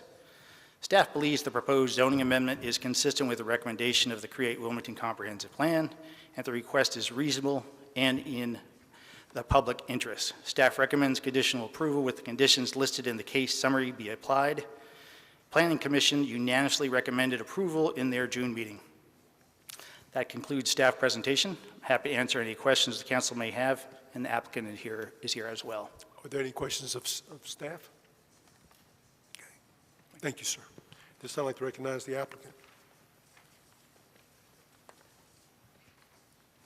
Thank you very much. Good evening. My name is Cindy Wolf, and I'm working with the owner and potential developer of this particular property. As Craig pointed out, this is a parcel on Beasley Road, not far off of Pine Grove. You can see over the last 22 years, there has been a good bit of transitional, higher density, but single-family rezonings over the years. And they've provided quite a bit of nice housing in this particular area. Since the time of the Planning Commission meeting, my client has hired an architect and has worked a little more closely with the footprints, with the elevations, that sort of thing. So what you're seeing here is just only slightly different than what Craig showed on the CD plan, but basically this is 3 lots. Each of the lots would be viable for a duplex or basically attached single family in the number of 2. We have paid lots of attention to some of the priorities of the comprehensive plan and our streetscapes as far as orienting all the parking to the rear, the tree save, common access and maintenance makes for an excellent project. So this is a slight update of the elevation, but still, this is what faces Beasley Road, which is just the front doors and porches of the homes. And with that, I appreciate the staff's presentation, their support, the Planning Commission's recommendation of approval, and hope you'll do the same. I'd be happy to answer any questions. Any question for Ms. Wolf? Yes. Market rate? Yes, sir. Market rate. Okay, thank you very much. This time we'll open up the public hearing and ask for anybody, if anybody in the public wishes to speak on item PH1, if they'll come forward and identify themselves and speak for the record. We have the time set at 30-minute public hearing with every speaker allotted 3 minutes. Sir. Hi, good evening. I'm Luke Minas. I'm at 100 Caps Court, which is the property immediately west of the subject property. First off, I'm in support of the rezoning, and I appreciate the input I've gotten from the applicant. I've had some questions of them. My only comment and would request consideration of a condition, or at least to go on record just in saying this, that the sidewalk that extends all the way to the western property line it's a dead-end sidewalk. Would be no redevelopment or further subdivision of my property, and also the folks across the street from me. It's already been divided. I'm not in favor of dead-end sidewalks generally when there's no viable way to connect them. I'd love to see a continuous network of sidewalks on Beasley, but until there's a capital improvement plan in place, it's not happening. The reason why this one's really important to me is that if you look at the subject property, it's got kind of an acute angle at that western, kind of southwestern corner. So the stuff that would have to be taken in to put in that last 30 or 40 feet of sidewalk would take out a lot of vegetation along the road frontage. The trees grow right up to the right-of-way and actually into the right-of-way a little bit in that location. Feel like that sidewalk doesn't really serve the public. Anybody on that sidewalk would have to jump over a ditch to get back onto Beasley and continue walking up the road. And I've made this clear to the applicant and would ask them to step in if they feel differently, but I certainly support if they feel like that sidewalk needs to be put in as an aesthetic or to somehow sell that as an amenity to the project, then go for it. But I feel like that would be a good candidate for a payment in lieu for the last 30 or 40 feet. And so again, consideration at TRC of that or at this meeting as a condition would be appreciated. Could we ask for that, staff, could you pull that picture up on our, because what you're describing, I just want to get a better understanding of it. If you can point it out, I don't know if you can point it on that, on his monitor. Just tell us what you're talking about here. If you're tracking the cursor, this little nugget of vegetation, and there's a couple of surveyed trees that are documented. There's nothing real fantastic. There's no large live oaks. It's mostly gum trees and pine trees right there. But it's a pretty thick stand of vegetation that buffers my backyard, which is here, from Beasley.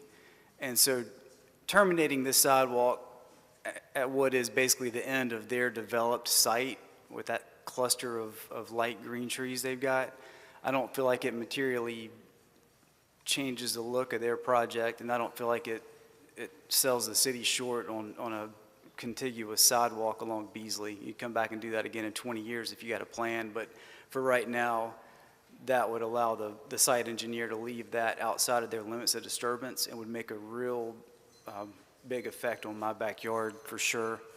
And So what you're asking is for that sidewalk not to be extended beyond those clump of trees? Absolutely. Like about 30 or 40 feet would be where it stops making sense as far as the use from the three proposed residences. And that, again, that's my request. And I've got some spots around the city that need about 30 feet of sidewalk if y'all want to hear about them, but that's probably for another time. Councilmember Waddell? I think this is reasonable, but so you basically just want to, rather than run all the way to the point of the property line, back it up about 40 feet and stop it there because aesthetically and in actuality, it'd be an easier way to do it. And Yeah, make it again, for a that's better my project. request as the adjoiner, and if it pleases the applicant to do so. If they say that they would love to see the sidewalk go to the property line, then that's their purview. I'd ask them to go ahead and do it, but if it's a matter of them being able to request a payment in lieu when it comes time to get the site plan approved, I would like consideration to be given to that.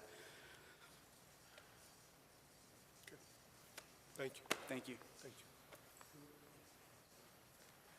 Could I ask the applicant, Mr. Mayor, could I ask the applicant to respond to that? And what is your thought? Yes, certainly. Thank you. Of course, whenever these projects are brought before you, they have been to a pre-TRC meeting early on. Our initial project proposal started the sidewalk basically right here. I had already spoken to Mr. Muniz prior to. He was one of the attendees at the public information meeting, which was very positive. The 3 people that came were, had no problem with the project and were in favor, but it was important to him about this stand of vegetation. We are certainly willing to make the payment in lieu so that sidewalks somewhere else in the city get built. So certainly, we have no issue with his proposal, and my suggestion would be that we started at the first unit, and that way, all of the units have sidewalk accessibility, but we're not taking out that stand of trees. That's fine. So it would basically be a motion with an adjustment to condition number 6, where it says the sidewalk is intended to go from the west property line to the east property line. It would be amended to the sidewalk would run from the sidewalk of the first unit to the eastern property boundary. Mr. Ravenmark? I didn't realize that you had that option to pay in lieu. I suppose somebody didn't want any of the sidewalk. We don't allow that. This is an interesting, technically this would be an exempt division. So none of the subdivision regulations or the sidewalk would be required. But basically with a conditional district request, we work with staff for, good things for the community and agree to conditions that will provide them. So in this particular case, in exchange for an approval, we commit to the sidewalk. My client knew that from the very beginning.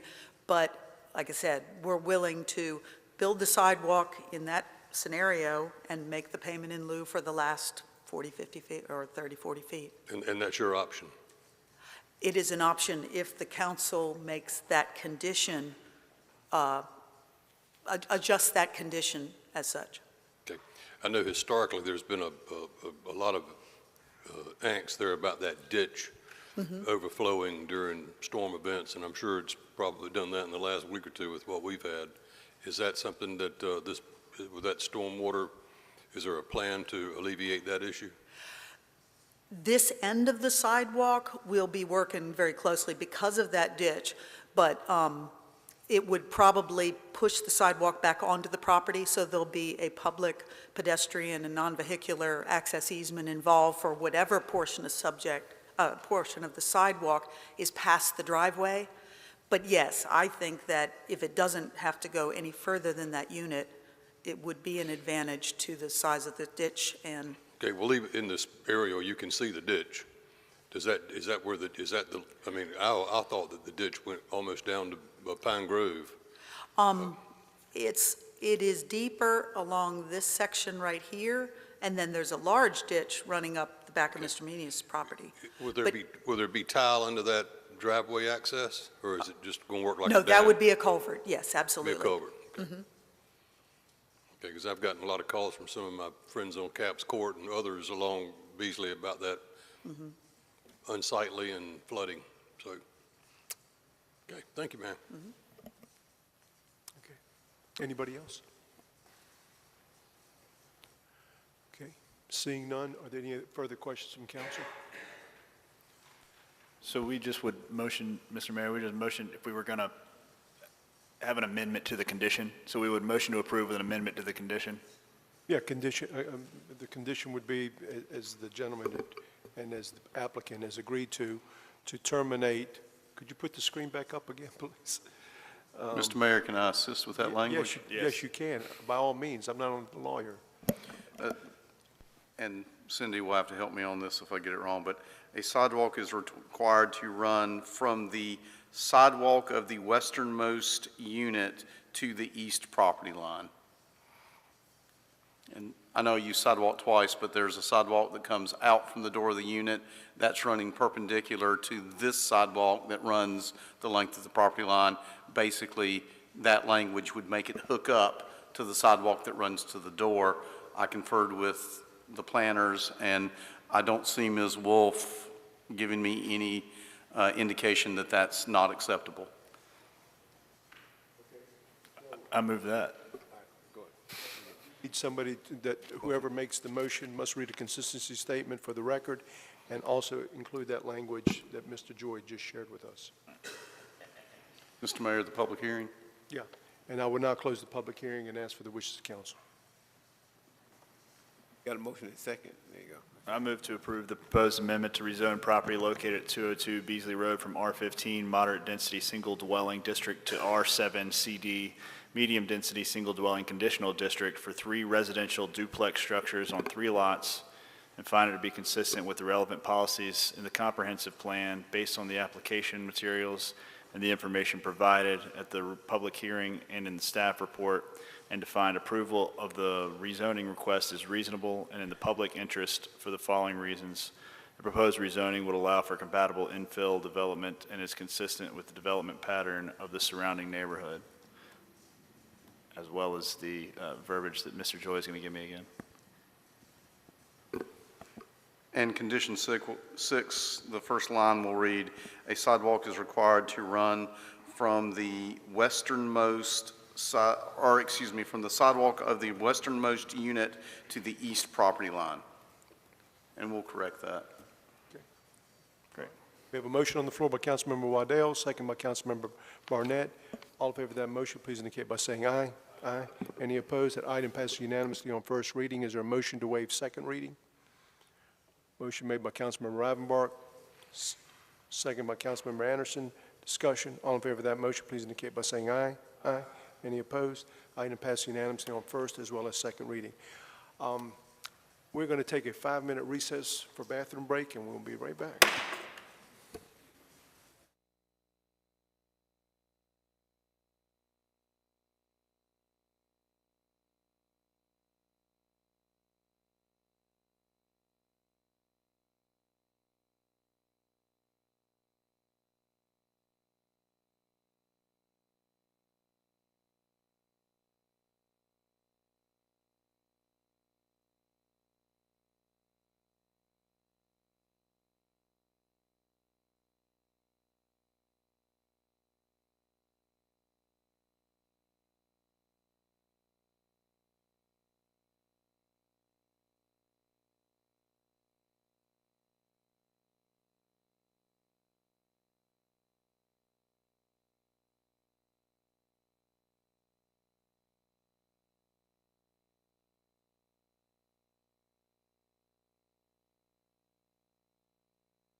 Next item of business is item PH2, which is an ordinance amending the official zoning maps of the city to rezone property containing 2.23 acres of land located at 4127, 4211, 4219, and 4221 Cedar Avenue from R10 Medium Density Single Dwelling District to R5 CD Medium Density Mixed Residential Conditional District for a 9-lot single dwelling residential subdivision. This time I'd like to recognize our city manager, Mr. Tony Cottle. Mr. Cottle. Thank you, Mr. Mayor. Senior Planner Brian Chambers will overview this item for us.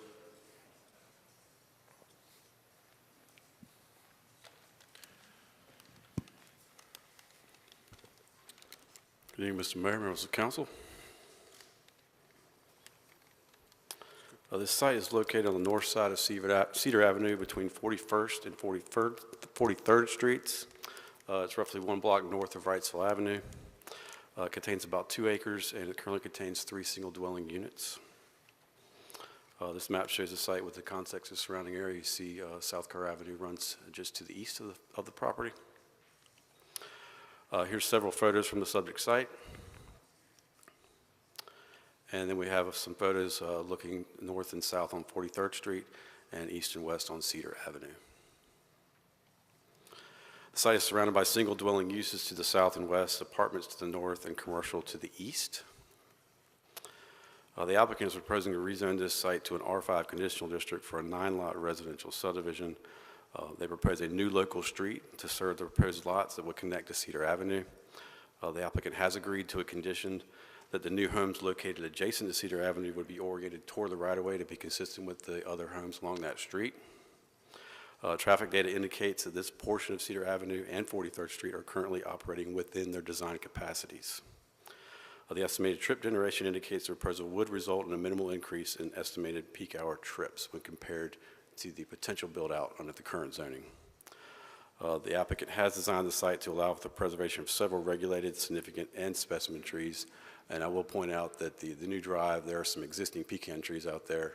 They're going to be utilizing those existing pecans to service their street trees along the entrance drive. The site is located within a neighborhood-scale infill development area of opportunity on our comprehensive plans growth strategies map. The plan calls for infill sites within existing neighborhoods to be developed in a manner that is compatible and consistent with the existing development pattern. The plan calls for new development to address the existing character while also allowing for a transitional change. Staff believes this proposal would allow for compatible infill, that the proposed zoning would allow for an appropriate transition between the existing commercial and multiple dwelling uses to the north and east and the existing single dwelling neighborhood.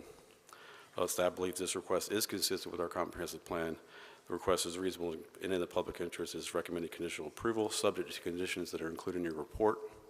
I will note that Planning Commission voted unanimously to recommend approval of this request at their last meeting. That's all that we have, and if you have any questions, I'd be happy to answer them. And I believe the applicant is prepared to make a presentation as well.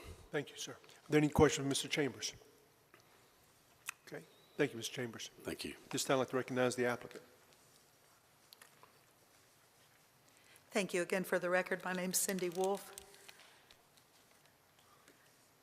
Brian was very thorough in his presentation, so I'll move through it fairly quickly. But as he said, the subject parcel is located along Cedar Avenue at the terminus of 43rd Street.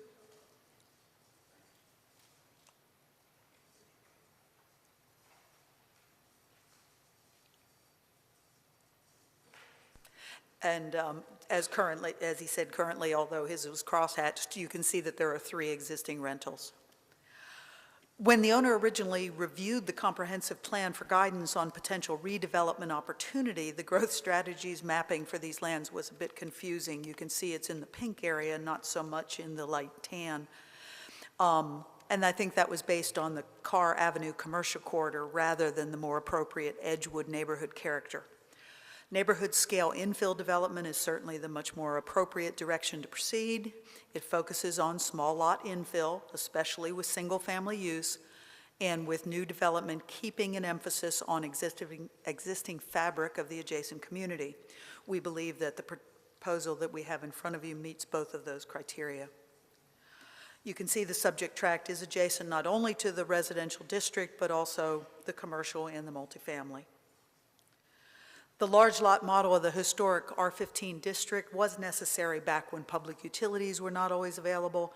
More area was needed for wells and/or septic systems. But housing style preferences are much more varied these days. Not only is the price of land expensive, but many homeowners are not interested in the larger yards to maintain.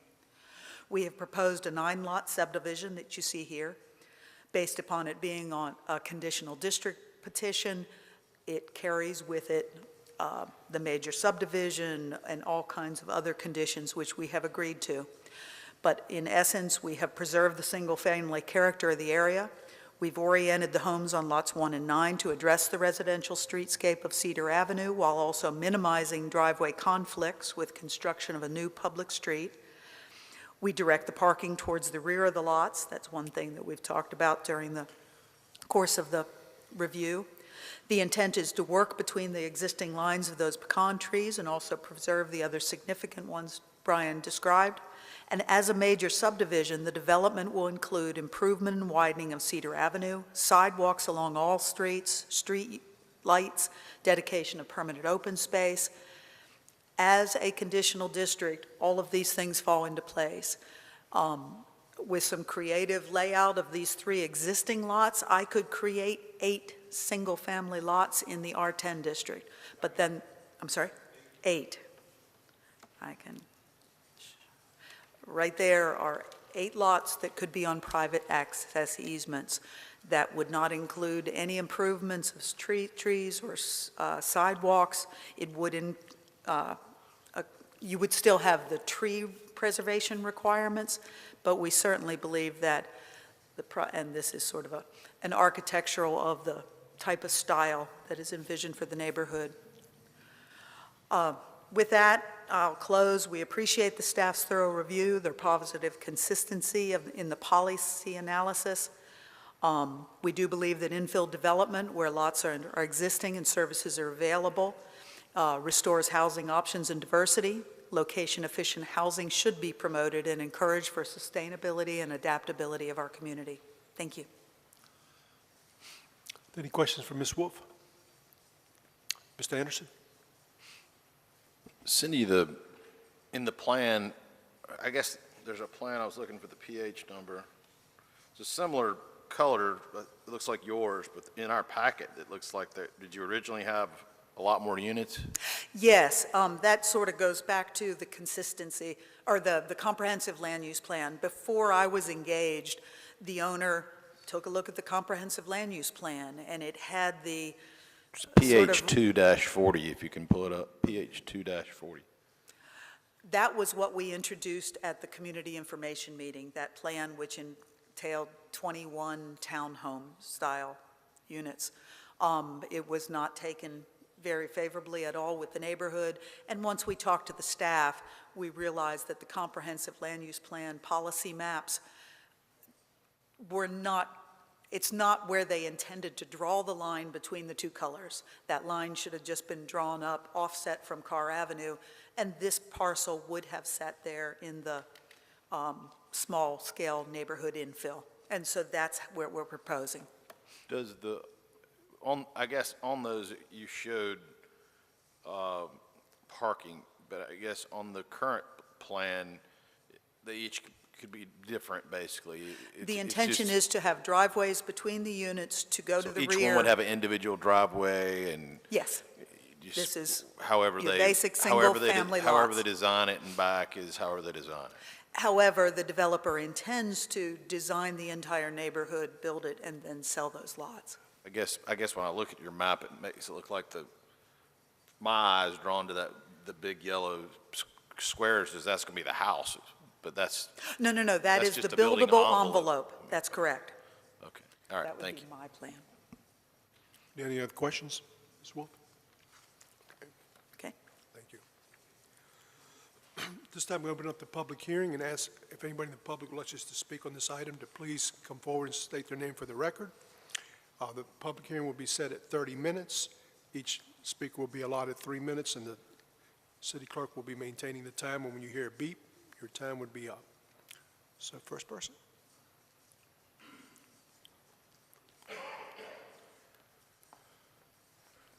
Hello. I'm Paige Woodruff. I live at 938 41st Street, and I'm wondering if you guys had the time to read our comments that we submitted from our neighborhood. Okay, well, thank you for doing that. So what I would like to say is the system that you have in place to get feedback from residents is not working, except that you read our comments, so that's awesome. And you are not sufficiently using the feedback you got during the Create Wilmington process in 2013, 2014. I read the comprehensive plan and the foundation's report. The top 3 of 20 priorities people voiced for their neighborhoods were, quote, more crosswalks, sidewalks, bike lanes, and bike paths are desired. That was number 1. Number 2, more natural areas, trails, trees, and open spaces are desired. And 3, residential character and family atmosphere should be protected, end quote. And now many of the residents in Edgewood and Idlewild are giving more feedback. We decided to keep our eyes on each other's comments because if they only go into your email inboxes, how do we know that you read them? Signs that you aren't listening to us are unresponsiveness and/or dismissiveness to points we've made.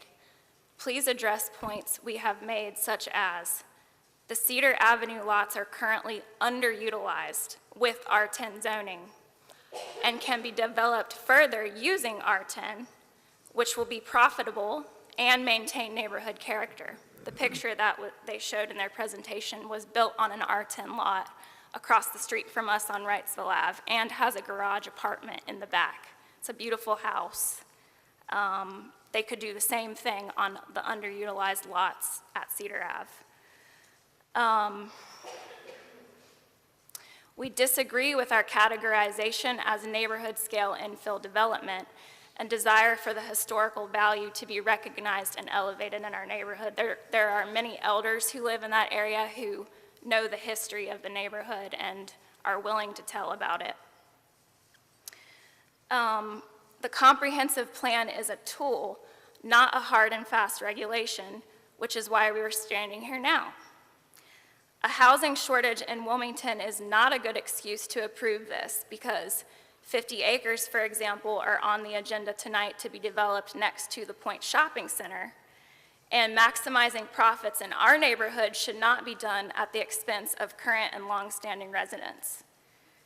Changing plans from 21 townhouses to 9 single-family homes and telling us we should feel good about it, which happened at the Planning Commission meeting, was a bait-and-switch sort of tactic and gaslighting because we are expressing we don't feel good about it. We are not a transitional area or currently affected by apartments on Wilshire at all. And R5 is not consistent with this neighborhood. Again, please address these points. I knocked on doors and spoke with people on 41st Street, 43rd Street, Cedar Avenue, Montclair Drive, Wrightsville Avenue, Page Avenue, Bonham Drive, and Cherry Avenue. No one wants to see rezoning at Cedar Avenue, and people on Page, Bonham, and Cherry are unhappy with development permitted to happen around them. If you care about Wilmington, you would plant seeds of hope in us. People in this city are quiet and uninspired by leadership, as ever, and you're ruining our neighborhoods. Keep our R10 zoning and deny rezoning on Cedar Ave. And then, of course, we have to talk about conditions if you should approve the rezoning.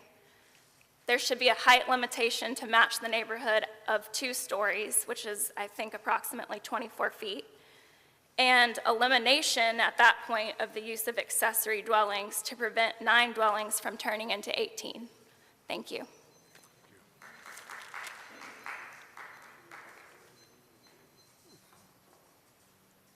Councilmember Spears, I'm sorry, you had a question. I'll wait until you go.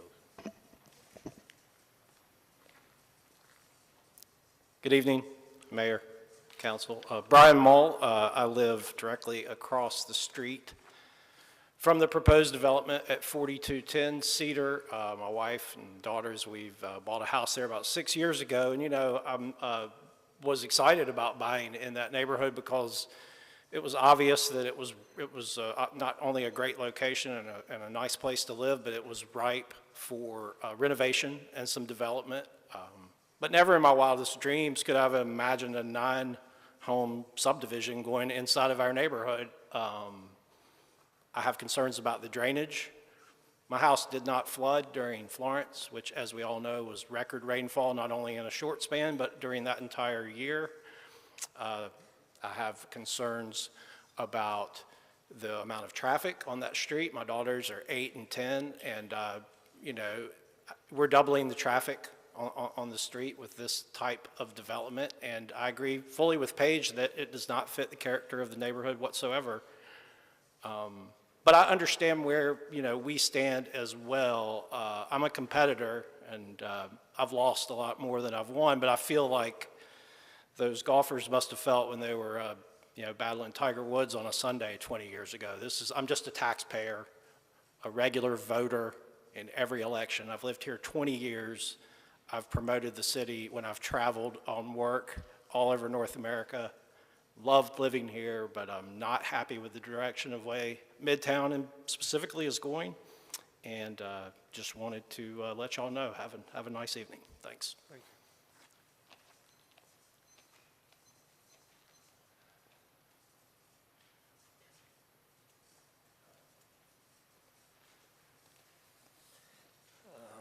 Good evening. My name is Albert. I live across the proposed new development area.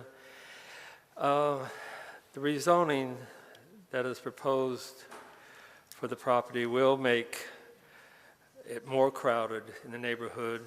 It will increase traffic, not only from the 18-plus cars that are going to live there, but also the visitors that they may have. It would turn the neighborhood from a quiet, quaint area to a busy district. All this can be avoided with proper access. So my question is, and I don't know if you can answer it, but why can't the city finish the right-of-way that city has to complete Cedar Avenue from Kerr Avenue into the new development area? That would eliminate increased traffic in the residential area where we live. And it would pretty much stay the way it is now, if that could be done. Thank you. Thank you, sir.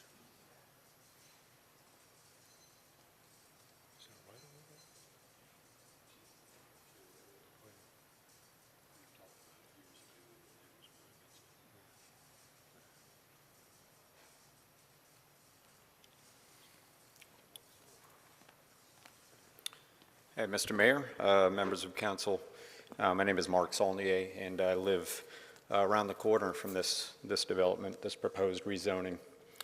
My feeling is there's no real compelling reason to rezone this property on Cedar Avenue. The land plan in Audubon and Edgewood subdivisions have withstood the test of time for over 100 years now. That R10 zoning. It has provided for a stable living environment for the residents that live there. It's provided affordable housing for those properties because each one of those lots is allowed to do an accessory unit. If you go into those neighborhoods, you'll see a lot of that. I have one behind my house, and I've had tenants in there since I've owned the property. It provides affordable housing that feels like you're living in a small house. So this property, as currently zoned, is permitted to have a single-family home and an accessory apartment, which would give you 8 units on that property. It would provide single-family housing as well as affordable housing. It's a very stable neighborhood. It's been able to withstand the pressure, the increasing pressure that we're feeling around us. There's a lot of commercial zoning in our neighborhood, We're starting to get nuisances from businesses on Oleander Drive that have outdoor music that the city has allowed them to have. That noise is encroaching into our neighborhoods. The current zoning provides an opportunity to increase density on those lots while maintaining the existing character of the neighborhood. I would ask that you help our neighborhood by maintaining the existing zoning. Thanks. Thank you.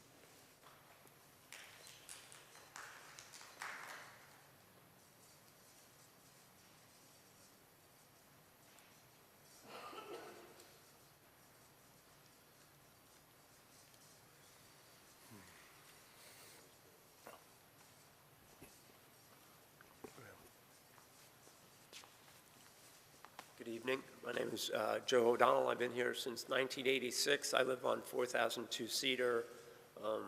That area was purchased at Zone 5, so I think he should develop it at that same zone.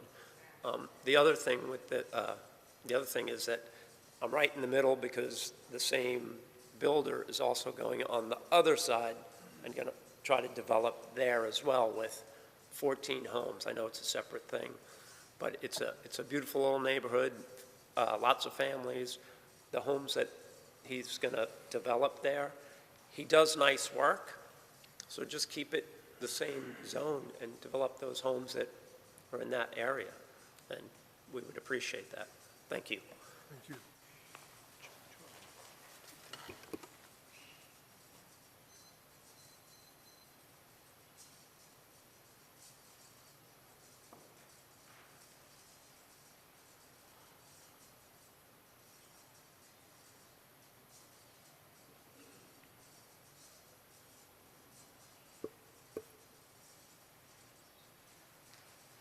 Okay, anybody else? Okay, any other questions from council? Yeah. Yes, I'm sorry, Ms. Spears. I just want to assure you that your words are not falling on deaf ears. We hear you. We see what's going on in Wilmington, and it's not only you where we get these complaints about the transition of neighborhoods in our community. And I won't speak for everybody up here, but I'll speak for myself, and oftentimes when these issues come up, I'm in a pickle. I'm in a pickle because we understand that there's a housing shortage in general, and then there's a affordable housing shortage. But then I also see the makeup of our neighborhoods changing. And we've become so used to our neighborhoods being what they are that we can never envision what the future beholds. A lot of times we don't know who owns what in our community, and someone comes along and has some vision, and you think it's just as simple as to keep it the same as it has been. And I tell you, sometimes I'm a little conflicted by this comprehensive plan as well of what we say is consistent with what the neighborhood is and what a proposal for development is. So I just wanted to express that to you who are here now, and to anybody who may be watching or anybody who might read an article or whatever. It's an extremely tough decision to make. It is. It really is. And it looks like it's just well, it doesn't look like it's a for-profit thing. It actually is a for-profit thing. I don't know. I'm going to try and use discernment and make the best judgment that I can for all parties involved. I just want to share that. Mr. Anderson? I feel like it's been a while. Was it Brian? Did you present this one? Could you address the height? There was a concern about that. What is our height in R5? Yeah, the maximum building height is 35 feet in all R districts. 30, all Rs, okay, 35. So R15, R12, all of them, okay. Could you address the, so accessory dwellings would be allowed within on all these as well? We had one pretty similar to this month or 2 or 3 meetings ago. Yes, sir. On, it's like up off of Wrightsville Ave, up there near, is that Military or whatever you call it? Yeah. We had the same conversation on these smaller lots that we're going to, but they could have detached but it's allowed. Yeah, ADUs would be allowed R5. under current zoning, under the proposed zoning as well. Okay, all right, thank you. Mr. Rivenbark? I want to kind of start back over, because in some conversation I had with you, we were talking about there was they could build 7, they could subdivide into 7 lots under R10 zoning. Cindy says they can do 8. That was an estimate. I didn't lay anything out. So if she says 8, I have to believe her, but that staff used 7 as an example of what we thought could be reasonably put on that. Okay. And to piggyback on what he just said, any of our zoning ordinances, our residential ordinances allow ADUs? Yes, sir. Is that by right, or can we pull that? It's by right unless you place a condition on the rezoning. Okay. So according to the plan presented by Cindy, we got 9 lots. Correct. Okay? Under R5 with ADUs. Now, they don't say anything about ADUs, but they would have the right to put the ADUs at the rear of Yes, all sir. 9 lots. Under R10 zoning, they can get 7 lots, 8 lots under R10? 7 or 8, and each one can have an ADU. Okay. So there's not a whole lot of difference between what they can do under R10 versus R5. From a density standpoint, that's true. So let's don't talk about density then. You acted like there's... Well, I mean, if you wanted to just divide it into 7 or 8 lots, you could do that, and you could probably do it through a couple of exempt subdivisions where you wouldn't get a new street, you wouldn't get sidewalks, you wouldn't get tree protection, you wouldn't get stormwater or open space. Okay. So with the rezoning to R5, those things would be included? They would be required, yes. They would be required, correct. Now let's talk about the road for a second. That road is not much more than a cart path. I mean, it never has been. I grew up out there, and it's just like it was 50 years, hell, 70 years ago. So what if anything, do we require of improving the roadway, other than sidewalks and They would have to improve the frontage, half of the roadway in front of their property To for the the center length of their line? property. Yes, sir. And then I know one of the gentlemen that came up talked about the access out to Carr Avenue, and there is a pathway. That came up sometime 20 years ago, and for some reason, I can't remember what it was, it didn't fly. The neighbors didn't want added traffic in their neighborhood or something. I can't speak to that, but I know that there's a conservation easement and a lot of drainage going through that property, and I don't think it's, I'm not the engineer that designed that. I don't think it's feasible just based on that alone. Okay, well, it certainly looks like, I mean, it's a continuation of Cedar Right. Avenue, and I think in the beginning, that's exactly what it was, is at some point in time, that stub out would be continued out to Carr Avenue. It was platted that way, but like I said, I believe there's a conservation easement because of the drainage that's running through there today. So I'm just kind of struggling with, the existing zoning. Let me make sure I'm clear on this before I stop. Under the existing zoning, they could put in 8 lots, but we wouldn't get the guarantees it could be an exempt subdivision, and they could... There would be a means by which they could get 8 lots without putting improvements in. They would just put access easements. But that wouldn't affect their stormwater requirements. I'd have to defer to the engineers on what would be required. I don't know if it'd be a common plan or not. Well, let's do, I see Fred Royal out there somewhere. Let's let Fred answer that. Is Fred still here?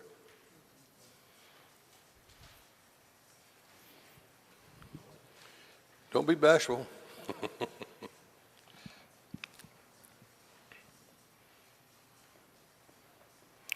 You know, Fred, one of the issues, I've been here for 75 years, and one of the issues, you know, we didn't even have, nobody even cared about stormwater 30 years ago. It just, the land, there was not so much impervious surface, and the land sucked it up. And now we have these problems, and I keep referring to the phrase that post-construction runoff is not supposed to, or not supposed to exceed pre-construction runoff. So, you know, there's ditches for here and there, and, you know, that drainage easement that they're talking about, but under the scenario of developing under R10 with 8 lots, existing zoning, just like it is right now, they could build 8 lots. What would be their requirements for handling their on-site stormwater? Since my department doesn't review new development plans, I'd really have to defer to Rob Gordon on that question. And Rob's not here, He's is he? not here. He went ahead and left. Okay. I could find out. Well, let me ask you really this, quickly. just swag it. Sure. Just, I mean, certainly you can't, I mean, certainly we can't expect some, you know, neighborhood to have 8 or 9 lots and not pay attention to stormwater. It has to be reasonable. something. Yep. Okay. There's more impervious surface, so you have to figure out what's going to happen with that additional water that runs off the property. Yes. Okay. Say again? Well, I mean, yeah, I mean, it's by right, but I mean, even when you go and build something by right, you have to pay attention to your stormwater runoff. If we didn't, I mean, we go to great lengths to handle stormwater runoff. Great expense. I'm familiar. I mean, like the building code has, you have to run water off away from your house, all the way around. I think it's 5 or 10 feet, and then after that, it just goes where you naturally want to, where it naturally goes, or you can put systems in your property and run your water off your property. But I think what I'm hearing, I think, correct me if I'm wrong, I think what I'm hearing is, I know when people show us a plat and it's got a stormwater here, up there, over here, it's put there for a reason. They just don't go out and say, let's put it over there. That's where the grades, the water goes to. That's usually right. So what I'm seeing here under R10, they wouldn't, I mean, under the proposed rezoning, they show a detention pond. Yeah. Under R10, are you telling me if they did 8 lots now, they wouldn't have to do that? I don't want to beat a dead horse, but I got to, because I want to know. And I'm sure they want to know. I'm probably going to get chewed out by engineering staff tomorrow at TRC, but. Well, they should be here. I believe it would, you know, if you came in with a couple of exempt subdivisions, each exemption would have at most a drainage plan, which doesn't require capture and treatment. It would just be, where's the water going? There wouldn't be a pond required. There would be an SCM required. Okay, so we've got, here's the way I see the choices. We leave it like it is, they can build 8 lots, and it's kind of willy-nilly. Or we can rezone it to R5, and they have to do those things that we're talking about, and they put 8 single-family residences in there, and then we, as council, can put a condition in there that there are no ADUs. Is that a fair statement? That is correct. Thank you, sir. Thanks, Fred. Thank you, Brian. You guys leave. Before you guys leave, Brian. Brian, just stay up there for a while. Yeah, because I was also, I noticed that Brian Malt asked a question about drainage and traffic. And I guess I was assuming, and that's probably not a good thing to do, but I was like assuming that if they were building 9, homes, that you're responsible for the water that comes off of your property, but also you're responsible for where it goes, right? Am I right? Or help me understand that. If in what's being proposed in front of you, they surpassed the threshold that requires on-site capture and treatment, which means they have to capture the stormwater on site, let it settle, and then have an appropriate outfall for that stormwater pond to, when it overflows, that water's got to keep going. Under the current zoning, potentially you would have a couple of exempt subdivisions where you might have 3 lots with maybe an easement. The easement wouldn't surpass 10,000 square feet, so you would generally maybe have like a trench or some kind of swale to just get the water to the appropriate outfall. In this case, I would believe it would be to the eastern property where that drainage easement is. Okay. So they're actually controlling. There is a level of control in either scenario. It's just with what's proposed in front of you, they're actually capturing the water and giving it a certain level of treatment before it gets discharged into the public facility. Okay. And then what about the traffic piece? When we compared this, we compared an estimated 7-unit single-family development with the 9 being proposed, and we generally look at our AM and PM peak hours because that's the most impact, and that's what you try to mitigate for. There was a minimal impact. We're talking a couple trips based on again, these are estimates from the trip generation manual, so it's not real-world stuff, but that's the best we got to go by. Okay. And I agree with Councilman Spears. We do hear your complaints, and we do read your emails. I read the emails about, the person who sits at the house and looks at the fox, and all of the emails that you gave us about how you want to keep your neighborhood the same, and I can understand that. But then I also look at the idea that Wilmington is growing. I mean, that's just a fact. It's a great place to live, and many of us have moved here because we found it to be a great place to live. So I think this is just one of the challenges we have with growing. Okay, thank you, sir. All right, thank you, Brian.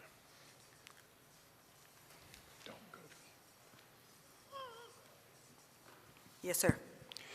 Well, in respect to all of the improvements that you folks made, you alluded to the fact that you can do 8 units currently under the current zoning and do nothing in regards to the protection of the trees or any of the improvements that Brian has laid out. Is that I felt accurate? like there'd be a little more protection of the trees just I'm sure because there of the would be. private access easements having to go to the TRC. But he is totally correct. We're in agreement that there are no requirements in that. With 3 lots there already are, or 4 lots actually, they could be creatively recombined into 8 units, and none of the improvements that are part of the conditional district and that we've agreed to those conditions would need to occur. It would be a much, in my opinion, a much nicer looking development. Not only the sidewalks, the trees, the types of, the style of the home and everything else, but it's really a trade-off between the two. As to the accessory dwellings, obviously they've become popular. The existing, if the 8 units could have them, there's no reason why these couldn't either. But the point is that that neighborhood, one or two of the people who spoke, there are accessory dwellings all over this neighborhood. Why should we have any, alternative restriction? Any other questions from Ms. Wolf? Okay. Mr. Barnett? Yeah, just, what would you say to the neighbors that would maybe convince them that this is a better idea? I mean, yeah, like how would you, you could do the 8 houses automatically, right, without any problem, but you want to do 9, and if I was one of those neighbors, what would you tell me that would make me nod my head and say, yeah, that's a good idea? I believe that's why the presentation that I made. I think quite often the layperson in the zoning arena, which obviously I've been around a long time, doesn't always understand the trade-offs of what the conditional district provides. A conditional district is a surety. As it sits right now as R10, yes, I've done my due diligence and shown that there could be 8 lots on private access easements, and concur with the staff that there is not a whole lot of extra baggage in doing that. Now, he may decide to just keep the 3 that are there and build one more, who knows? He may decide to put accessories on all of them.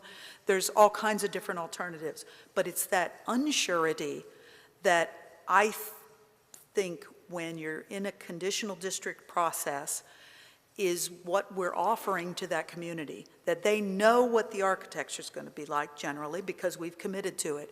They know the improvements that are going to be required because this will become a major subdivision if we are approved for the plan that we've proposed. The sidewalks, the street lights, I mean, just the quality in general, not being haphazard as, you know, putting things on private access easements. Perhaps you just get, you sell off the lots. Every lot could have different architecture. It could be rentals. I mean, we're close to the college. I think what we're offering is a comprehensive project that, to me, is much more attractive if it were my neighborhood. Okay. Thank you. Thank you. Thank you very much.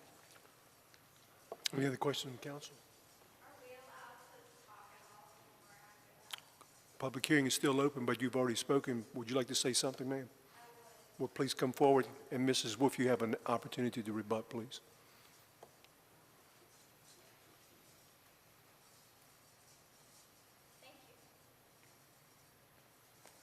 So I didn't do my due diligence, apparently, because I did not know that you could get 8 R10 lots in that, which was formerly 4 lots.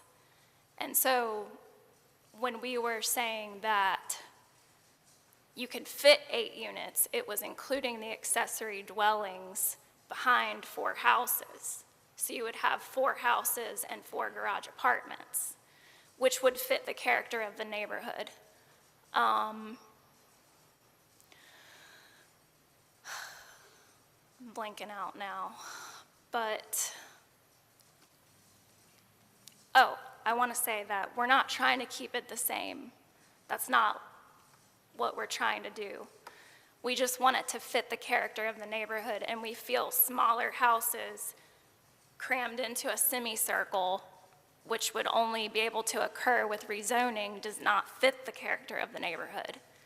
And it's an unfortunate loophole that you have to rezone in order to maintain the integrity of water and for them to be, for them to have to, you know, address those issues. So that's, I mean, it doesn't make a lot of sense to me, and I don't understand why they can't just use their integrity to do so. Why do they have to be held accountable by a certain legislation to have to do those things? Why can they not just use integrity as builders to do those things? Thank you. Mr. Rappaport? When Winter Park was, it was a trolley car neighborhood, and all those lots, it's called Winter Park Gardens, and there's a lot of lots still platted in Winter Park, from Floral Parkway all the way to Carr Avenue, from Oleander to Wilshire. It used to be Mears Road, and if your house was like that and you had an acre and a half or whatever, you could do that. You could do that, and you wouldn't have to put in a stormwater pond. You could do the very same things that Cindy and Brian have alluded to. You wouldn't have to be held by any formal standard. So, I mean, that's what they're able to do the way it's zoned right now. We wouldn't even be down here having this conversation. They could do it now. So what I'm more or less leaning to is to kind of like kissing your sister. It's not going to feel real good, but I think it's the better, I think of the 2 options, I think it's the better option.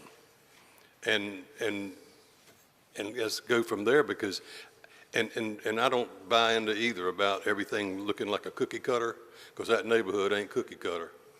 All the houses in there are different. They were all built by Ma and Pa. It wasn't some big developer came in and built all those houses. I know that. So I get that. Mm-hmm. But unfortunately, that's not where we are in this 2022 world we're in. So. Well, you could decide that. Yes, ma'am. And they are underutilized as they stand at R10. Yes, ma'am. Thank you. Thanks.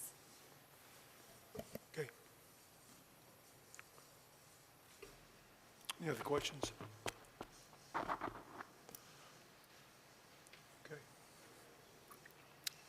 Seeing none, I'm now going to close the public hearing. and ask Mr. Mayor, for the I'm wishes of sorry. council.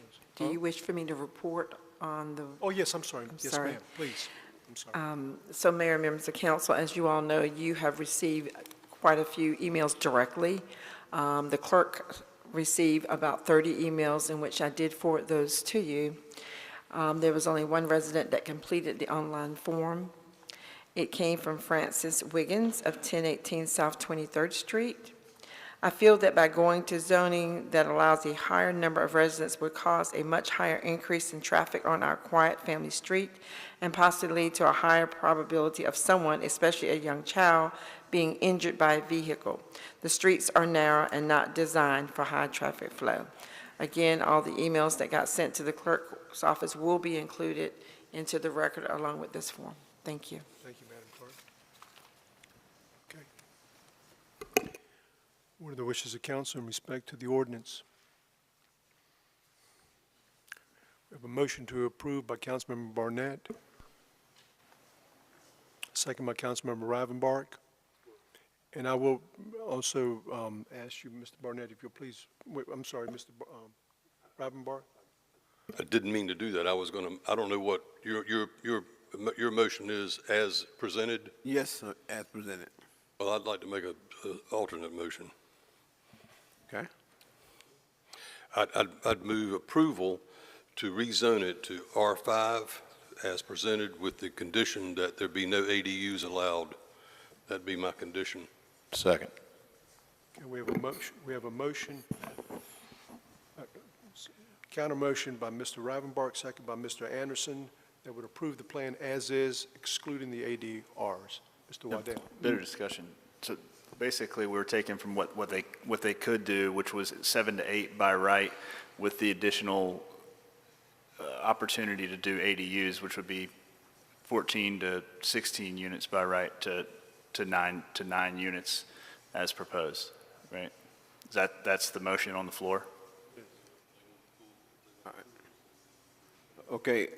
Is that correct? Yeah, and we have to vote on that motion that has just been presented by Mr. Ravenbark and Mr. Anderson. Little discussion on that. There's Okay. discussion, yes. I heard Cindy say that there are a number of those already in that neighborhood, and by right, they could do that. Are you making that suggestion because you want to limit the number of people living in that section? I'm doing it because it gives this gentleman the ability to build 9 units without ADUs, and we get, and the neighborhood gets a decent stormwater plan, and the other items that come along with it, tree protection, sidewalk, and improve the road. Okay, so, okay, help me understand this. The neighborhood is not overrun with ADUs. I can, trust me, I can tell you that. And the ones that are there have been there for 50 years. Okay, so approving it the way it was written allows the ADUs, does not allow it. Not with this motion. I'm saying, but the way it's written, Yes, okay, yes. I'm confused. The way it's written, Yes. it does not allow it. Okay. Okay.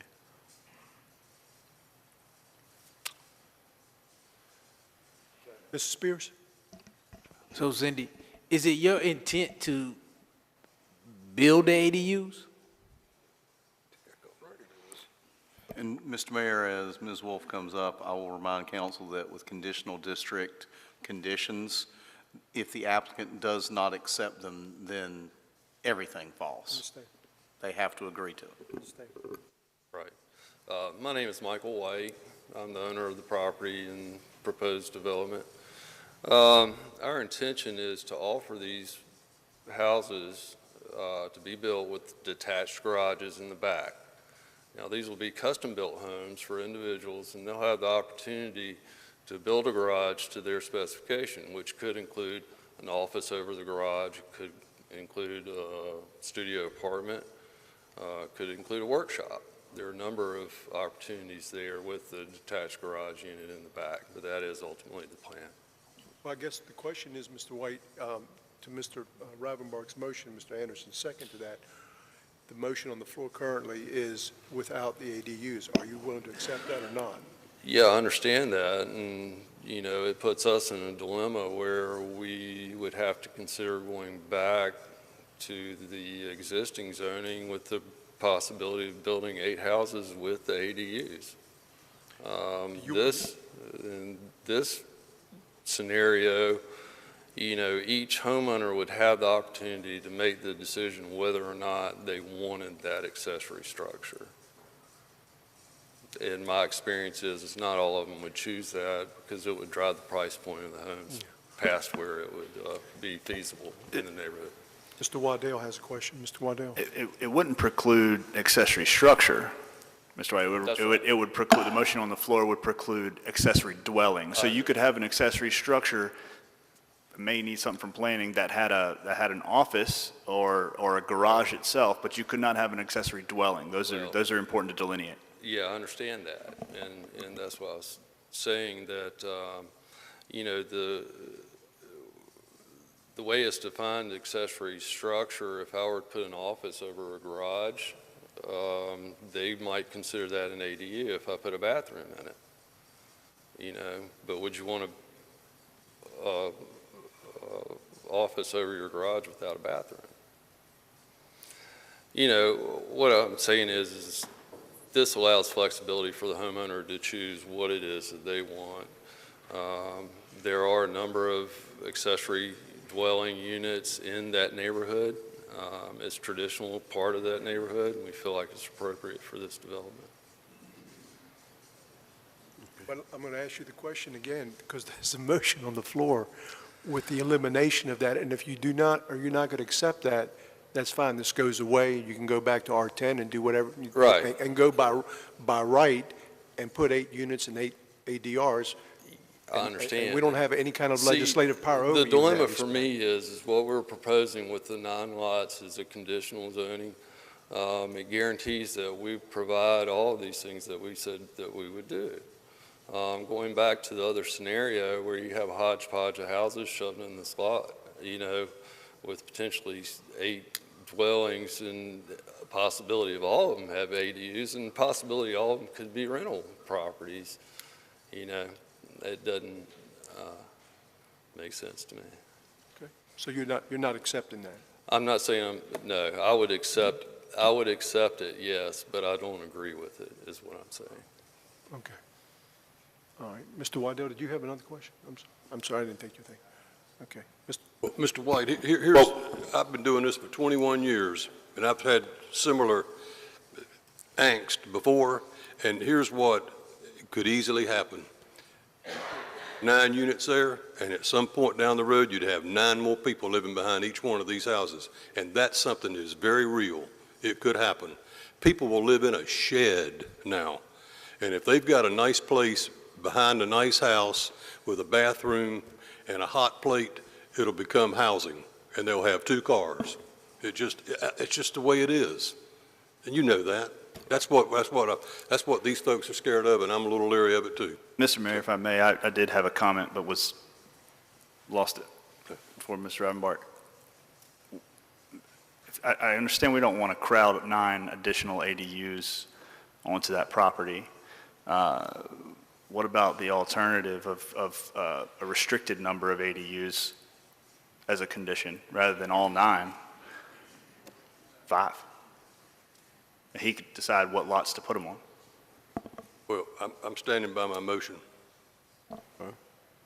I would, okay, if you do a substitute motion that say, We have a substitute motion on the floor that we have to take action on. All right, so I was just getting clarity on what the EDUs are, and it's basically, it's gotta have a bathroom, and, okay, because a lot of people want that. A lot of people want a grandmama suite or a place for, one of the things that we learned that the session that we had here with all the leaders from across the state, they talked about the the trend now is for, like, people to move in with mom, or mom to move in when she gets old. The trend is, people get old, they need a place to stay, they want to be in, with their families. And the other trend is, young people want their own places, they want their own spots. So, I like the original plan, but that's my thought. Okay. Yeah, okay. Anybody? Offer the motion. We have a motion on the floor by Councilmember Ravenbark, second by Councilmember Anderson. Any further discussion? Okay. All in favor of that motion, please indicate by saying aye.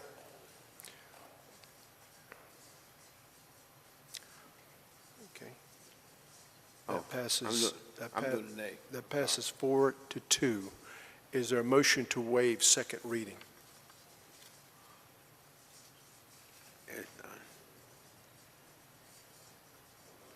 Okay, we have a motion by Councilmember Ravenbark, second by Councilmember Anderson. Discussion, all in favor of that motion, please indicate by saying aye.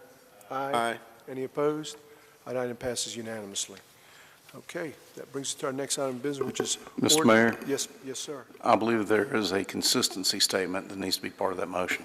Mr. Ravenbark, can you please read the consistency statement for the record? How do I go about this? Which one do I do? I move to approve the proposed amendment to rezone property located at 4127, 4211, 4219, 4221 Cedar Avenue from R10 Medium Density Single Dwelling District to R5 Conditional District Medium Density Mixed Residential Conditional District for a 9-lot single dwelling residential subdivision, and find it to be consistent with the relevant policies, the comprehensive plan based on the application materials and the information provided at the public hearing and in the staff report, and to find approval of the rezoning request as reasonable and in the public interest for the following reasons. The proposed rezoning would allow for residential infill that is compatible with the residential neighborhood and would serve as an appropriate transition from the commercial and multi-dwelling uses to the north and east. Do I need to mention in the consistency statement our condition? Council member, you do not, but because we missed the consistency statement, the vote just needs to be to adopt the consistency statement. All right, we have a motion to adopt the consistency statement by Councilmember Anderson, seconded by Councilmember Ravenbark. All in favor of that motion, please indicate by saying aye. Aye. Aye. Any opposed? Item passes unanimously. That brings us to our next item of business, which are ordinances. Item 01 is an ordinance making supplemental appropriations to the Public Improvements/Equipment Fund for the NCEM Emergency Management Transportation Infrastructure Resiliency Fund grant in the amount of $482,000 for the purchase of generators, transport vehicles, safety equipment, fuel storage, and transportation containers and manual transfer switch installation. This time I'd like to recognize the City Manager, Mr. Cottle. Mr. Cottle. Thank you, Mr. Mayor. Assistant Chief Dave Euler will overview this item for us.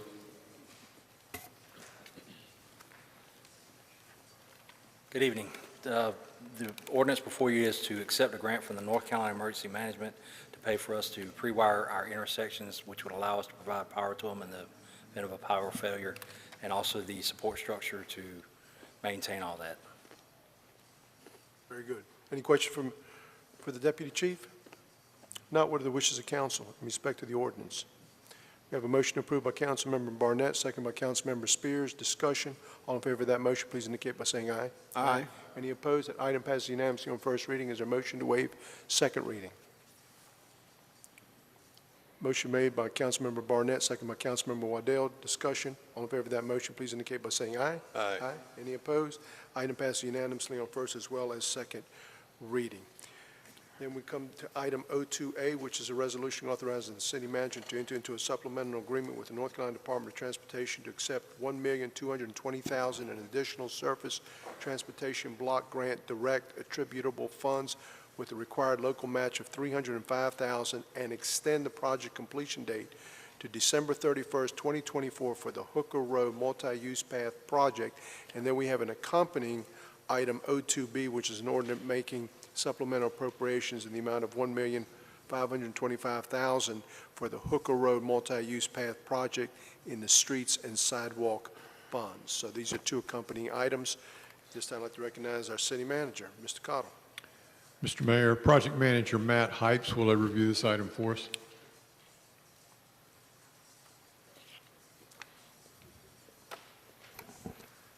Good evening, Mayor and members of council.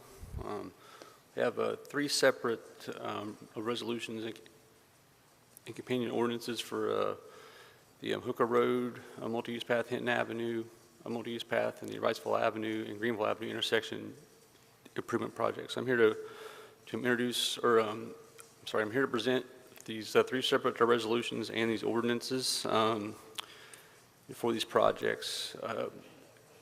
The agreements for the Hooker Road and Hinton Avenue multi-use paths also include time extensions as well. So these projects are all federally funded through the WMPO via the Surface Transportation Block Grant Direct Attributable Program. They are separate but in close geographic proximity, so they are being designed and constructed together in an effort to expedite their respective schedules and to realize potential savings through economy of scale. So in January of this year, Council had approved the resolution authorizing the city manager to request additional federal funding from WMPO in the amount of $2.4 million, which would require a 20% local match from the city of $600,000 for a total of $3 million to go to all 3 projects. This request was approved by the WMPO, and that sum was based on the most recent opinion of probable construction costs from our consultant at the 90% design stage, and will cover anticipated costs for construction, inspection, and material testing services, DOT contract administration fees, etc. And for the city's local match, the city's Bicycle and Pedestrian Committee has recommended the local grant match be funded with unused funds from the Carr Avenue Bike Lane and Sidewalks Project and the Pedestrian and Bicycle Improvements Project. So staff recommends passage of all 3 resolutions and companion ordinances. Okay, Mr. Ravenbark has a question here. Matt, the numbers that are shown here on all 3 of these resolutions, and I didn't add up each one individually, but this amount of money that we're authorizing here tonight, our match plus what the DOT, that covers the cost of the 3 projects. Yes, sir. There's not anything else out there floating around. Let me ask you this, when we're building buildings like gyms and office buildings, all kinds of things come at us down the road, you know, construction cost goes up, materials you can't get, whatever. What could happen on this one that could have a negative impact on the amount of money that we're authorizing there? Well, the unforeseen, I mean, there's always, I mean, this is based on the most recent cost estimates that we have based on the current climate. Is there contingency? Oh, yes, sir. Yes, sir. There's contingencies built in. Like with construction, I believe it was 20% contingency from the consultant for construction. We build those in as much as possible to provide that cushion for the unforeseen. And we've moved this back 2 years for completion. These projects are all going to be done simultaneously? Yes, sir. That's the plan. Okay. I'd just like to say that about 3 weeks ago, Councilman Waddell, Councilman Barnett, and myself, we were able to go out on a bumpy bus ride tour with Matt and Mike Naklicki and Mr. Dave Cowell, and it was very educational. And thank you for all your hard work. I knew a lot of people, like I used to, think you just go out there and scrape the ground, pour some tar on the thing, and you got your path, and it just ain't that way. Yes, sir. So thank you. Yes, sir. No problem. Any other questions? Okay, thank you, sir. All right, what are the wishes of the council in respect to the resolution? We have a motion to approve by Councilmember Barnett, second by Councilmember Ravenbark. Discussion, all in favor of that motion, please indicate by saying aye. Aye.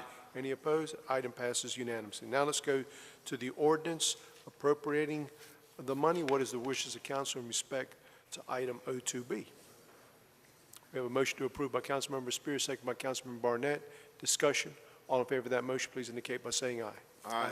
Any opposed? Item passes unanimously. Brings us to our next item of business, which is item 03A, which is also accompanied. Oh, yes, I'm sorry. Do I have a motion to waive second reading? Motion made by Councilmember Waddell, second by Councilmember Spears. Discussion. All in favor of that motion, please indicate by saying aye. Aye. Any opposed? Item passes unanimously on first as well as second reading. That brings us to our next item of business, which also has a resolution and accompanying ordinance. Item 03A is a resolution authorizing the city manager to enter into a supplemental agreement with North Carolina Department of Transportation to accept $530,000 in additional surface transportation block grant direct attributable funds with the required match of $132,500 and extend the project completion date to December 31, 2024 for the Hinton Avenue Multi-Use Path Project. And item 03B, which is the ordinance appropriating the money, is making supplemental appropriations in the amount of $662,500 for the Hinton Avenue Multi-Use Path Project in the Streets and Sidewalk Funds. At this time, I'd like to recognize the city manager, Mr. Cottle. Mr. Mayor, Mr. Hypes has already provided an overview of this item, both of these items, as well as 4A and 4B. Okay, if you have questions, we'll be glad to answer those. All right. What are the wishes of council? We have a motion to approve by Councilmember Rivenbark in regards to item 03A, second by Councilmember Waddell. Any discussion? All in favor of that motion, please indicate by saying aye. Aye. Any opposed? Item passes unanimously. Now let's go to the ordinance, which is item 03B. What are the wishes of council in respect to the ordinance? We have a motion to approve by Councilmember Barnett, second by Councilmember Spears. Discussion. All in favor of that motion, please indicate by saying aye. Aye. Any opposed? Item passes unanimously on first reading. Is there a motion to waive second reading? Motion made by Councilmember Waddell, second by Councilmember Spears. Discussion. All in favor of that motion, please indicate by saying aye. Aye. Any opposed? Item passes unanimously on first as well as second reading. Then we go to item 04A, which is a resolution authorizing the city manager to enter into a supplemental agreement with the North Carolina Department of Transportation to accept $650,000 additional surface transportation block grant direct attributable funds with the required match of $162,500 for the Riceville Avenue and Greenville Avenue intersection improvement project, and then the accompanying item, which is 04B, which is the ordinance making the supplemental appropriations in the amount of $812,500 for the Riceville Avenue and Greenville Avenue intersection improvement projects in the streets and sidewalk funds. So we'll go to the resolution first. What are the wishes of council? We have a motion to approve by Councilmember Rivenbark, second by Councilmember Waddell. Discussion. All in favor of that motion, please indicate by saying aye. Aye. Any opposed? Item passes unanimously on the resolution. Item 04B, which is the ordinance. What are the wishes of council? We have a motion to approve by Councilmember Barnett, second by Councilmember Waddell. Discussion. All in favor of that motion, please indicate by saying aye. Aye. Any opposed? Passes unanimously on first reading. Is there a motion to waive second reading? Motion made by Councilmember Spears, second by Councilmember Waddell. Discussion. All in favor of that motion, please indicate by saying aye. Aye. Any opposed? Item passes unanimously on first as well as second reading. That brings us to our next item of business, which is our resolutions. Item R1A is a resolution authorizing the city manager to enter into a 5-year contract with Wilmington Regional Film Commission Incorporated in the amount of $130,000 for professional services related to enhancing economic development activity within the city of Wilmington. At this time, I'd like to recognize the city manager, Mr. Tony Cottle. Mr. Cottle. Mr. Mayor, I think our attorney, John Joy, would like to remind council of a couple of things before we get into this presentation. Okay. Mr. Mayor, I believe that you are a director, officer, or on the board of the Film Commission and WBD. Is that correct? That's correct, sir. I have to recuse myself, so I ask council to recuse me. Yes, sir, Mr. Mayor, and it's from deliberations as well as from voting, so I would ask you to do so at this time. All you have to do is make the clerk aware. Council does not have to take a vote per the new statute. I would also remind council that the temporary presiding official is to be appointed by the remaining members per our rules of order and also per our charter. As these are expenditures of funds, it does not take a simple majority of the 5 that will be left at the desk. It takes at least a vote of 4 in order to pass. So, Mr. Mayor, you need a presiding chair with the mayor's recusing? The remaining 5 members will have to choose a temporary presiding officer. Yes, sir. Charlie Rivenbark. Okay. Yeah. He's senior. He's senior among us. Yeah, he's senior among us. I'm gonna take his mic off.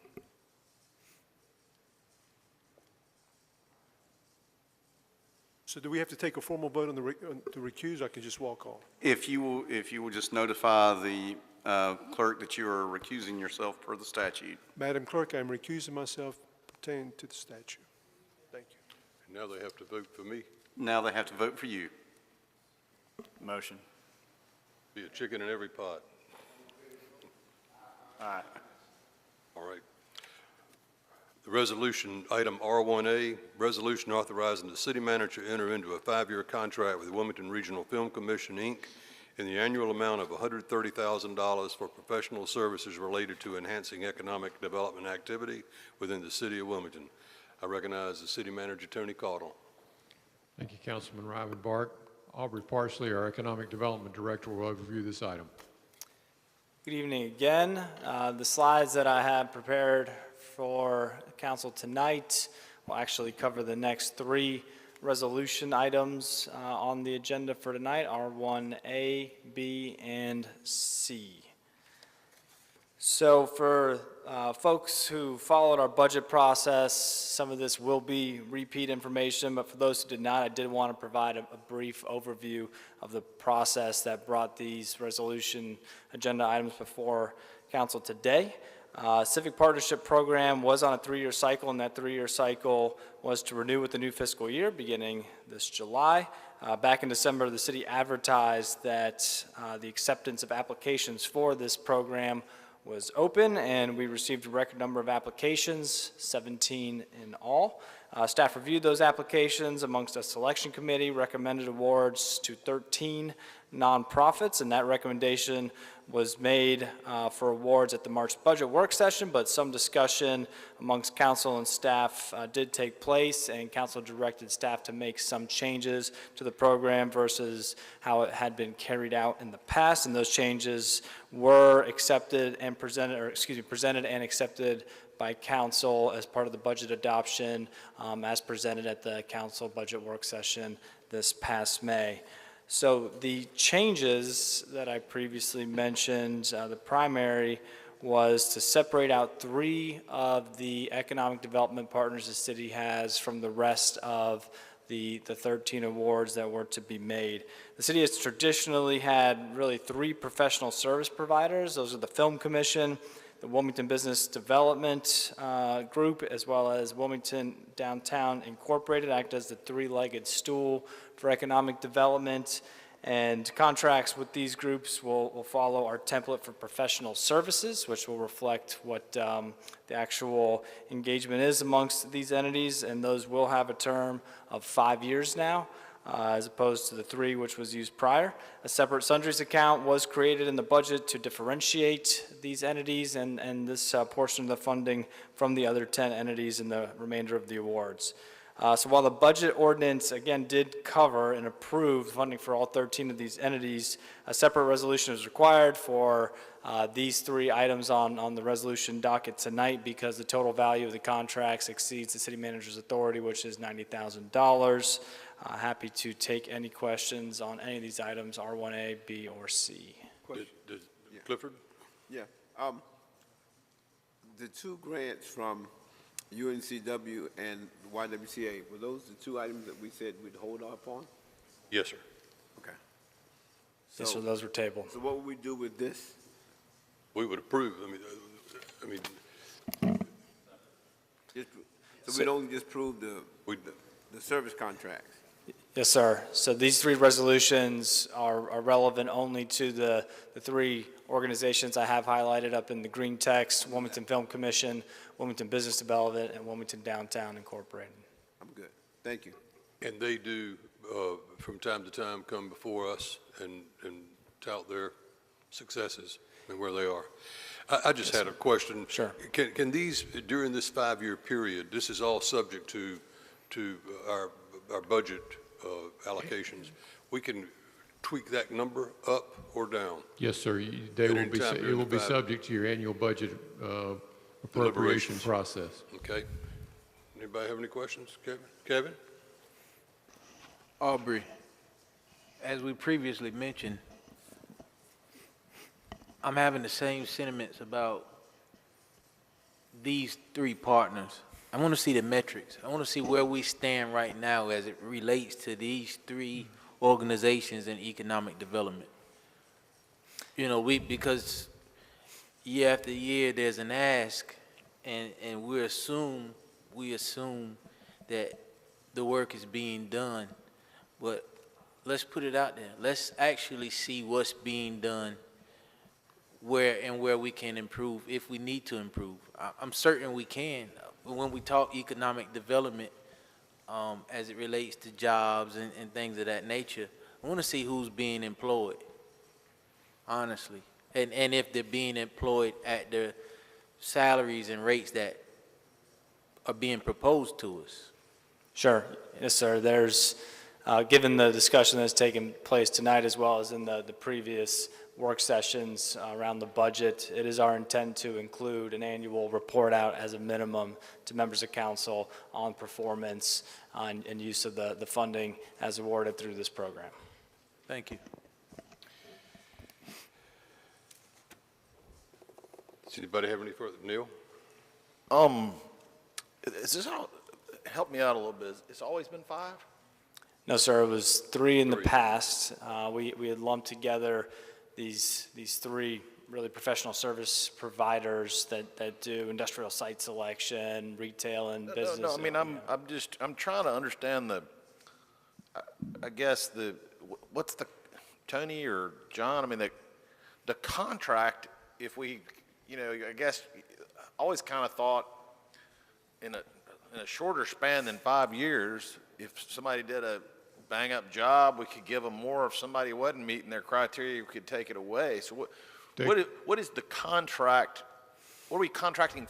We're just contracting for their services? We're contracting for the services at the rate that is described in the resolution for 5 years. If, for some reason, they want to come back and amend the contract, they certainly can come back and ask for an amendment to that contract, and it would be subject to your annual appropriation process. But we, on our side, yes, sir. This is it for 5 years. This is it for 5 years, yes, sir. And it is, again, subject to your annual appropriation. If the city went belly up, then we wouldn't, and you couldn't fund these folks any longer, then you would not have to fund them according to the contract based upon the fact that you just didn't have the money available. Or could we fund them down, not completely out? You could fund them down, Okay. yes, sir. It would be, yeah, Don't see it's that subject to happening, annual but- appropriation. Okay. Any further questions? All those in favor of the resolution, please indicate by saying aye. I don't think do we have it up here? I don't have Bill's panel. Was that unanimous? Was there a motion? There was a first and a second. Is there a motion to approve? Okay. And a second? Okay. Aye. Okay. All those in favor say aye. Aye. Okay. Item R1B is a resolution authorizing the city manager to enter into a 5-year contract with Wilmington Business. That's the one we just did. Is it? No, sir. Okay, that's right. With the Wilmington Business Development in the annual amount of $107,500 for professional services related to enhancing economic development activity within the city of Wilmington. Tony? You've already had that explanation as a part of Aubrey's presentation on R1A. Good. We'll be glad to answer any additional Does questions. anybody have that any you may questions on this? That presentation is for R1A, R1B, R1C, correct? Yes, sir. Yes, sir. Do I have a motion to? I don't have Bill's. Okay. The second? Yep. All those in favor say aye. Aye. Aye. Okay.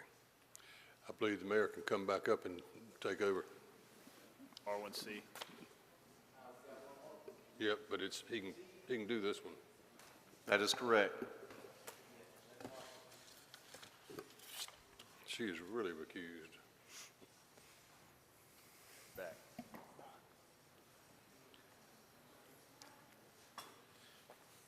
Thank you, Charlie. Okay. That brings us to our next item of business, which is item R1C, which is a resolution authorizing the city manager to enter into a 5-year contract with Wilmington Downtown, Inc. in the annual amount of $100,000 for professional services related to enhancing economic development activity within the city of Wilmington. I'd like to recognize the city manager, Mr. Cottle.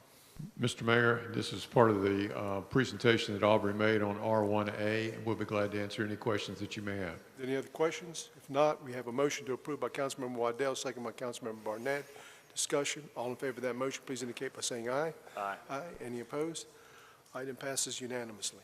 That brings us to item R2, which is a resolution authorizing a sealed bid sale for 1110 Castle Street. At this time, I'd like to recognize City Manager, Mr. Tony Carter. Mr. Carter.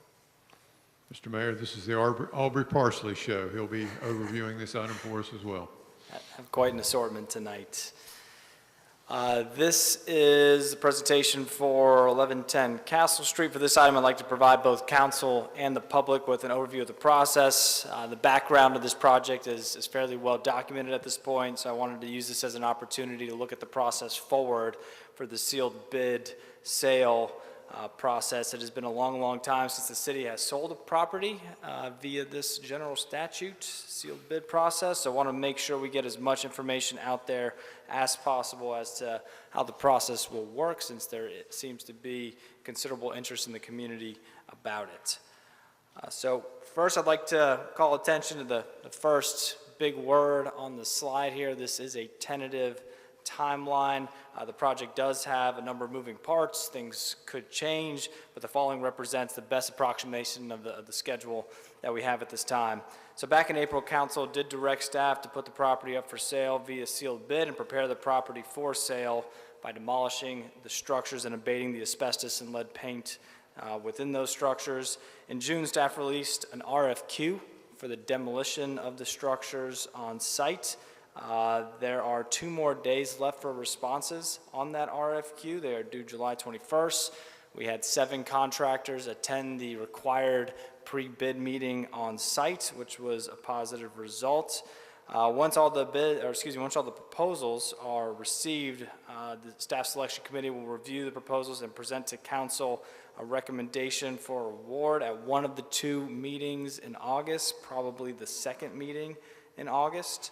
All the contract language, terms and conditions, the big ticket items for the contract were included in the RFQ package, so any proposal submitted knows what to expect with respect to city contract, and we believe that we will be under agreement fairly quickly with the successful proposer of this RFP, so we believe to be under contract in August, assuming council makes the necessary approvals. So once we're under contract for demolition and abatement, we'd have the successful proposer apply for permits. We expect, given recent history and our chief code enforcement officers' firsthand knowledge of the situation, it could take up to 60 days for the county to issue a permit on demolition and abatement. So we've earmarked November for site work to actually begin. We're budgeting 30 days for site work for those demo services and abatement, but we haven't seen any proposals. This just represents our best approximation at this time, again, given staff's knowledge on this. As demo services are nearing completion, we put out the advertisement required by state law at that point to begin the sealed bid, or excuse me, to advertise that the sealed bid process would begin in no less than 30 days from when that advertisement is made in a newspaper of general circulation as is required by the statute. We'd have the clerk assist us with posting the necessary advertisement. We would then release a sealed bid package, which we expect to be in January, with all the relevant information about the property. Included in that sealed bid package, we will have a purchase and sale agreement so that any bidder will understand the contract that we will look to engage in to actually close on this transaction. Our thinking is to allow 60 days of due diligence on the property for folks to review that sealed bid package, so have bids due in 60 days after the bid package is posted. That would wrap this bid process up in March. Council would vote to approve and accept the highest bid resulting from that sealed bid process, or council could move to reject all bids. We would wrap up the deed transfer up within 30 days, and that puts us in May of 2023 for a result. Sorry for not flipping the slide earlier. So that is the process that we expect for this project at 1110 Castle Street. Happy to take any questions from council. Yes, we have a question, Mr. Rattenberg. Do we have an as-built survey of this property? As-built, just like it is right now? We do have a survey, yes. Is it a boundary survey or is it an as-built? I believe it's a boundary survey. Okay, so we don't have an as-built, to your knowledge? To my knowledge, I have not seen one. If we were to, once the buildings are demolished and the pads and the asphalt stayed, that would work toward giving a credit, a stormwater credit to the next developer, so to speak. Yes, sir. We did contemplate that in the way we crafted the RFP. The slabs are to remain, as well as all the impervious surface is to remain as well, for two reasons. One that you just gave there, it'll allow any developer coming onto the site to receive a credit for potentially removing that impervious surface. And two, we have known soil issues in the area, and we did not want to disturb any of the soil on the east side of the property. And, excuse me just a second.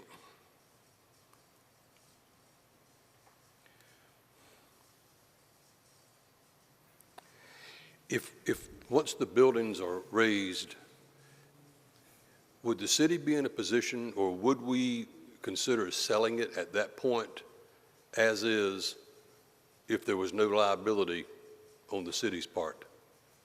In other words, if we were just relieved of any future liability for whatever, at that point, would we sell it? Could we? So that's perhaps a better question for our attorney. I believe there's only 3 mechanisms by which we can sell real estate. Right, I mean, I believe that we previously discussed just an outright sale, and that's when council determined that we would have a sealed bid process, and to bring that back to you. Well, let me rephrase my question. Could we sell it at that point, sealed bid, if that was one of the caveats, that we wouldn't have any future liability?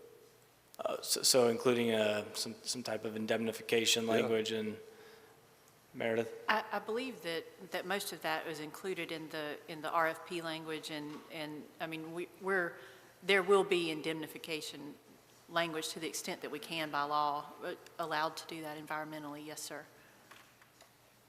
And is there any mechanism legally whereby we could set a timetable for development? In other words, I wouldn't want to see somebody come along and park their money there for 2 or 3 or 4 years during a recession or whatever, because that vacant land, that doesn't help anybody in any way. I think it impedes future investment. It just, I mean, it's been an eyesore this long. We need to move on. And if we could do that with the credits for stormwater, that's got to add considerable value to that property that could come to the city. So I think Meredith should certainly chime in on this, but I believe the trade-off between what we're doing here in terms of pursuing a sealed bid process and what we had tried in the past, which is a development agreement, is we lose a certain amount of control in the resulting product or development on the property if we do an outright sale. I don't know I don't believe we have much in the way of a legal ability other than through our zoning regulations to regulate what ends up on the property or when it does, but I asked Meredith to expound on that if needed. I think that's right. I think that is exactly the trade-off that we lose with the sealed bid process, is that once we go through the RFP and all of that is completed, then we're going to, whatever comes out to be the highest bidder is what we're going to. Well, at the end of but we certainly want to go into this with our eyes wide open and know what the property's worth. And if we could sell it for $1.5 million versus $330,000, whatever it takes to get there, that money could be put right back into affordable housing or something that the community sorely needs. I mean, just figure it out. Yes, sir. Quick question. Waddell? Council's going to get to review the highest bid or all the bids? So all of the bids will be read in a public setting. Okay. And then council, the vote will be to accept the highest responsible bid. Or reject them all? Or reject them all. If we're not happy with what we're seeing, and if we were to reject, would that trigger another request for bids? We'd be back at square one. But we'd have a level piece of property? But we'd have a level piece of property. Okay. Yes, sir. Well, the key word you just said was responsible. Yes. I mean, we're not bound to take the highest bid. So city attorney's office and I did discuss what responsibility meant in this context, and I believe maybe the easiest way to define it is financial responsibility. Is that fair, Meredith? Yes. And a desire to begin some type of development sooner rather than later. Can you plug that into can you get a timeline? Can you put in a timeline? No, sir. Just financial responsibility. We couldn't consider that when we're looking at all the bids? It's the bid with the biggest number is the one. It's not an RFP. It's the biggest number from a responsible bidder who can pay up. So this is the trade-off that comes with not trying to form up a development agreement with another entity. This sealed bid process is just designed to, in theory, produce what the market value is for the property, as you know, and we have very little ability to attach strings. So the only way we can sell this property is a sealed bid or a development agreement, which we're not getting back into bed with that. So sealed bid's the only way we can do it. Sealed bid, upset bid, public auction. And sealed bid, per the guidance received in April, was the preferred path. Okay. Thank you, Aubrey. Mr. Spears? I'm gonna go right back to the question that I asked months ago. What's the rush? I mean, clear it off if it's a hazard. But what's the rush? What is it costing us? Is it costing us anything to just own it? And on a cash basis, we do have parks crews going out there to maintain the property, so there is some costs associated with that. And the other, once the hazards and the building, the materials falling off the building are abated or remediated. Once we clear it off. It's opportunity cost, right? Getting it back on the tax roll, basically, is what I would say is the cost. Wait, say that again? Opportunity cost, meaning we would be losing out on revenue otherwise gained from it being back in non-city ownership, private ownership, where we could assess a tax on it. It hasn't been anything in years. Right. But there's an opportunity cost associated with that. Are the only two items that could come up: Parks and Recs crews and opportunity costs of not. But if we clear it off, we clear off the existing buildings and maintain the slab as we're proposing now, doesn't cost us a thing. You can't lose money you didn't already have. That's not business. I can't count Neil's money in his wallet as something as a loss to me. It's not mine. Because I want to pickpocket him.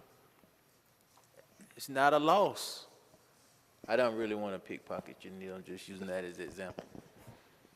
Okay. Anyway, but it's not a loss. We don't lose anything. So again, what's the rush? Why are we rushing to do this because of the potential of what we could gain because of the market? Is that it?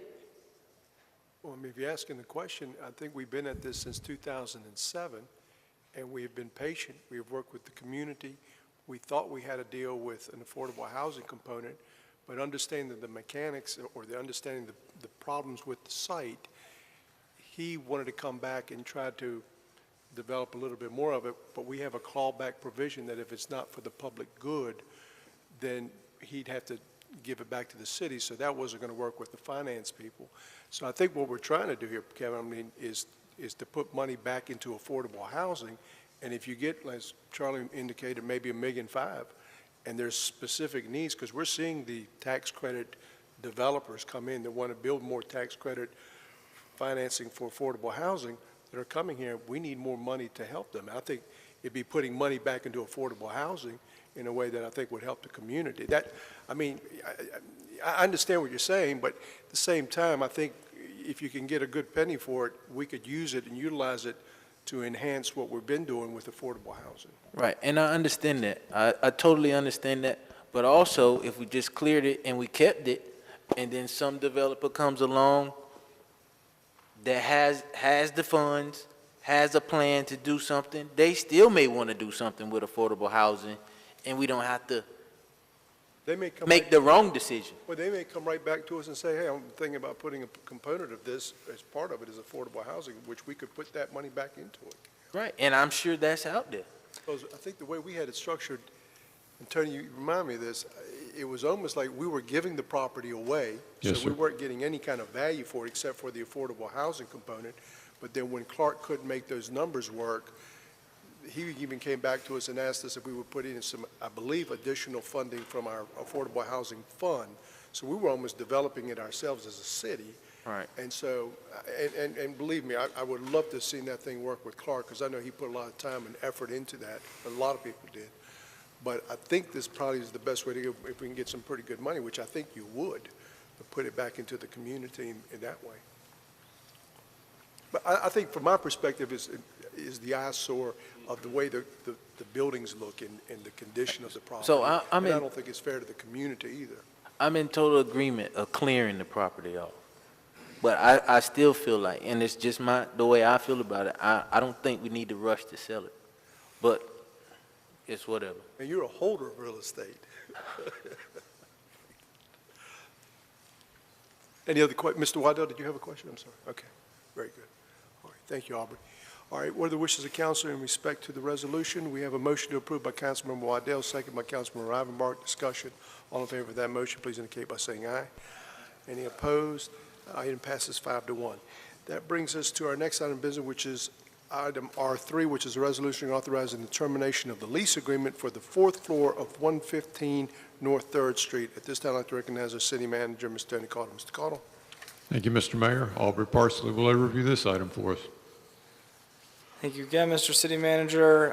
This item deals with a piece of property the city recently acquired this past April. As was related at the time, the city purchased the property. This acquisition was meant to accommodate both near and long-term office space needs for staff. An opportunity has arisen that provides the city with the opportunity to obtain additional space in the building from space currently occupied by a legacy tenant. Terminating the lease associated with this space on the fourth floor is in line with the city's goal of having the space available for near and long-term space needs. It provides staff with the strategic flexibility necessary to move forward as it relates to accommodating staff's needs of office space. Happy to answer any questions. Are there any questions for Aubrey? Okay. What are the wishes of council in respect to the item? We have a motion approved by Councilmember Barnett, second by Councilmember Rivenbark. Discussion. All in favor of that motion, please indicate by saying aye. Aye. Any opposed? The item passes unanimously. That brings us to our next item of business, which is item R4, which is a resolution declaring real property located at 905 North 10th Street as surplus property and authorizing conveyance to New Hanover County. At this time, I'd like to recognize our city manager, Mr. Cottle. Mr. Cottle. Mr. Mayor, one more time, Mr. Aubrey Parsley. Last one. So back in April, New Hanover County Manager, Mr. Chris Goudret, made a request of Wilmington City Manager for the subject property that we see up here on the slide tonight. The request was related to a county project which aimed to alleviate a well-known food desert that has been long running on the north side of the Wilmington community for 35 years, over 35 years, I believe. The county has partnered with Northside Food Co-op to open up a grocery store, and the county manager made the request of the city to donate this property upon which the grocery store would sit. The county will capitalize the project and do the pre-development work necessary. Northside Food Co-op will operate the store once it's standing. Up here on the slide is a visual of the property, what is to be donated and what the city owns. What's to be donated is a subsection of a big tract that used to act as the city's old operations center for public services. Everything the city owns is highlighted there in red. The only active in-use piece of the property today is that highlighted in blue. The city leases to Dreams a piece of the property for arts programming, nonprofit arts programming. The donation, again, relevant to tonight's agenda is what appears there in green on the north side of the property. Once donated, the county and Northside Food Co-op will need to take this property through the city's rezoning process. Collaboration with the county and with Northside Food Co-op has been tremendous on this project. We've all been very excited to work on it, and here with us tonight are a number of the team members, Sierra Washington with the Northside Food Co-op. A number of the county folks are here. I believe I saw Rebecca Roth, Tara Duckworth, Tim Buckland, Lisa Wurzbacher. Hope I'm not forgetting anybody. And they are all available here to answer questions specific to how the project will develop. And I'm happy to take any questions on this one. I'm sorry, one other comment to make is as the county and Northside Food Co-op do go through the rezoning process, it is expected that they would apply for community business rezoning with a conditional district. So with that, let me turn it over for questions. Thank you. Any questions? Yes, sir, Mr. Anderson. Glad to see this project coming before us. I have no reason to believe it would, but just, let's say, 6, 7 years out, I don't know, maybe a grocery store opens somewhere, it starts to falter. What happens? Does the property come back to the city, or is it county property? So since we're donating it to the county, I believe the public purpose is presumed, and the way the city would maintain regulatory control of how the property is used is through the conditional district. The agreement that the manager and I had was that if it ever ceases to be used as a food co-op, that the deed would allow it to revert back to the city. Okay, thank you. Yeah. Even after it's improved? If it ever fails to be used as a co-op, as a food co-op. Yes, Okay. sir. Do we have a value placed on this, just for grins and giggles, how much it's been appraised at? No, sir. No, sir, we have not done it. Okay. Okay. All right. Any other questions? Okay. What are the wishes of council in respect to the resolution? We have a motion to approve by Councilmember Spears, second by Councilmember Barnett. Discussion. All in favor of that motion, please indicate by saying aye. Aye. Any opposed? Item passes unanimously. That brings us to our next item of business, which is item R5, which is a resolution awarding a construction contract to TA Loving Company in the amount of $910,660 for the Greenfield Lake Spillway Rehabilitation Project. At this time, I'd like to recognize our city manager, Mr. Tony Cottle. Mr. Cottle. Mr. Mayor, Stormwater Services Manager Fred Royal will overview this item for us. Good evening, Mayor, Council. This item is a rehabilitation project for the Greenfield Lake Spillway. The spillway is located in that location there, the white box, right off of 3rd Street. There's a sidewalk, multi-use path running right over it, essentially. So there's a lot of pedestrian detours we have to do, plus safety, have a safety corridor around it. Just in terms of the history of this spillway, in 2008 it was repaired for superficial cracking. It started settling into the lake, essentially. At a pivot point, and the concrete walls began cracking. So the city did a project, and there's a photo of it, to do some superficial crack repairs, as well as the bridge rehab and railings. It requires water to be pumped around it, so it has to be dewatered. So today we have the same cracking areas, but they're much larger. The two concrete walls are unreinforced concrete due to the age of the construction methods. So what we're going to do is prevent that settling from occurring anymore by fixing the foundation. The abutments are at the lake edge. Those are also settling, so we're going to repair those. The way we're going to repair them is to actually de-water the area, meaning we're going to put sheet pile in the lake with large crane equipment and put foundation supports under the concrete, which are called helical piers. You screw them down into the soil and they attach to the concrete. We'll also repair the concrete cracks, and we'll repair the bridge timbers, as you can see in the photo there. That's the bridge for the path around the lake. We're going to do quite a bit of traffic control for the pedestrians as well as 3rd Street. It's a 120-day contract.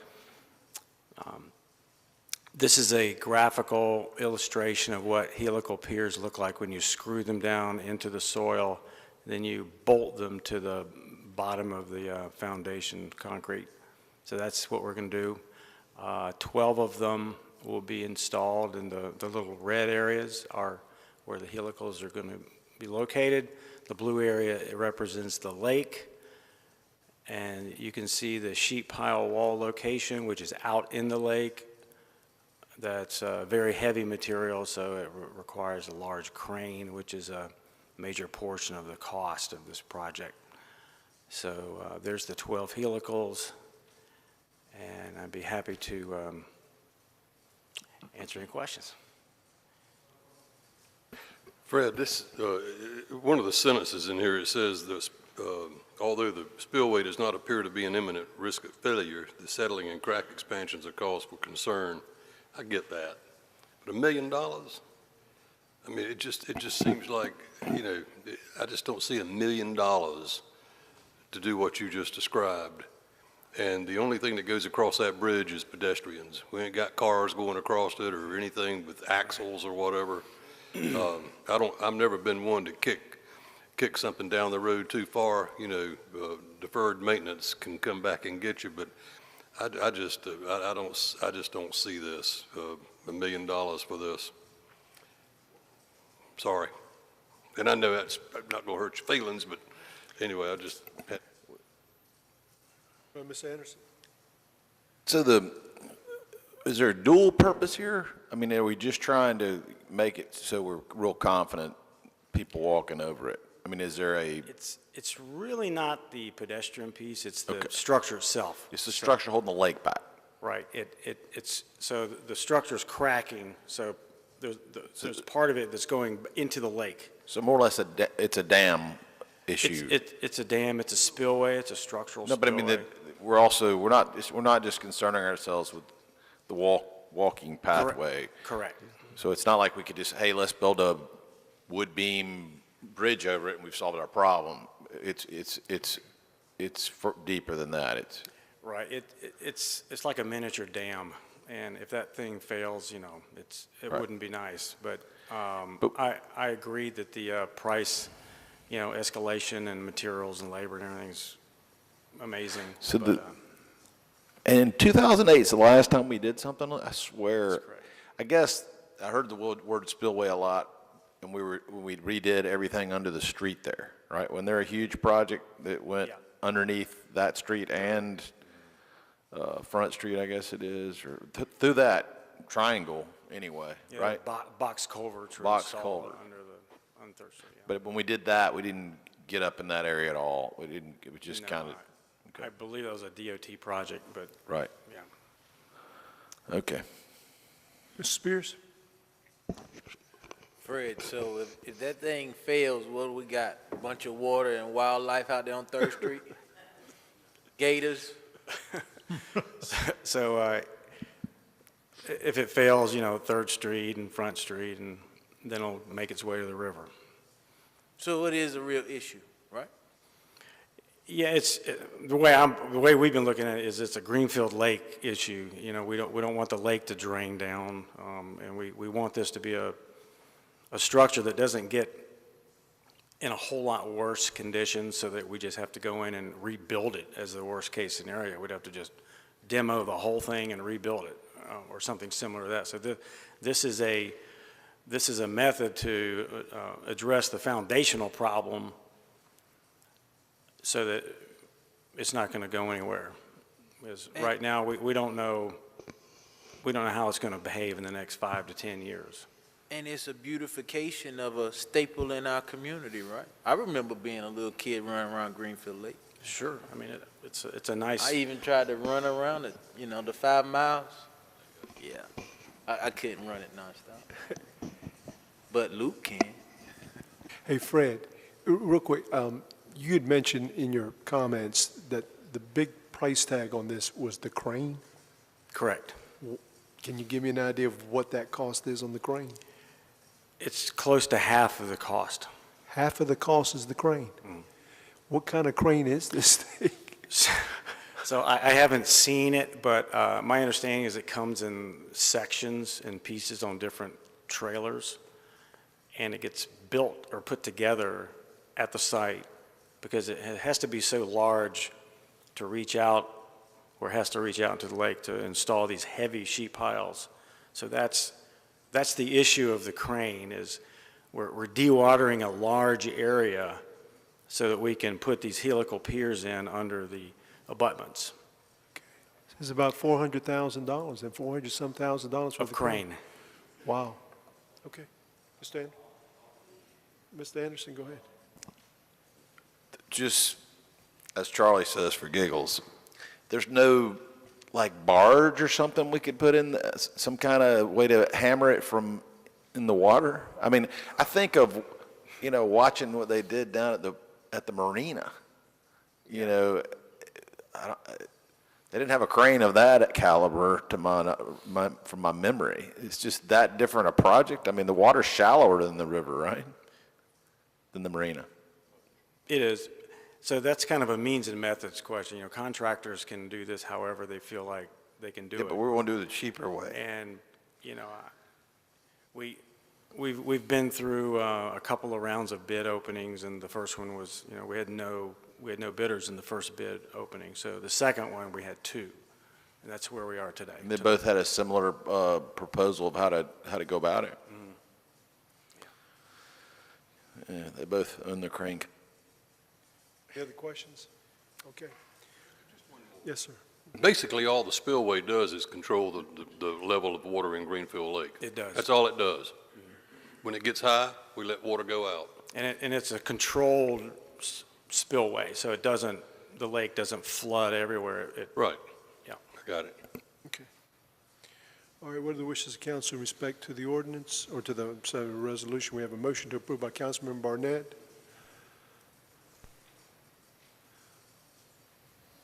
Second by Councilmember Anderson. Discussion. All in favor of that motion, please indicate by saying aye. Aye. Okay, that passes 4-1. That brings us to our next item of business, which is a resolution in support of the Wilmington Housing Grant Application, which is item R6. At this time, I'd like to recognize our city manager, Mr. Tony Cottle. Mr. Cottle. Mr. Mayor, you will recall that the city staff came before council a couple of meetings ago to work with the Wilmington Housing Authority to be able to supply some capital funds to be able to remodel and review the mold and mildew units that are in the WHA's properties. We came up with about 1.6 million, and the county came up with about 1.6 million, and they showed a total cost of a little over $6 million in projected capital costs.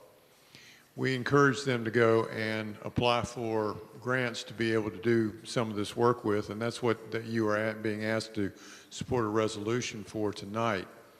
In particular, this grant is a $3 million grant from the North Carolina Office of Recovery and Resilience, and it has been applied for by WHA. What you're being asked to do is support that application, and the county's being asked to support the application as well. What we wanted to do tonight was to give Tyrone Garrett, the Executive Director of the WHA, the opportunity to come back before council and give you an interim update on where they are. we have already provided $100,000 worth of the money that you allocated as a grant, and we're in preparation to go ahead and provide the rest of it via loan or via loan document. But what Mr. Garrett and the WHA have been able to do in a very short period of time is to control some costs and find some additional revenue sources. And I think it would behoove the council to be able to hear from him with regard to where they are in this process and the success that they had thus far. So if you don't mind, if you'd indulge us, I'd like to ask Mr. Garrett to come forward and do a presentation for you.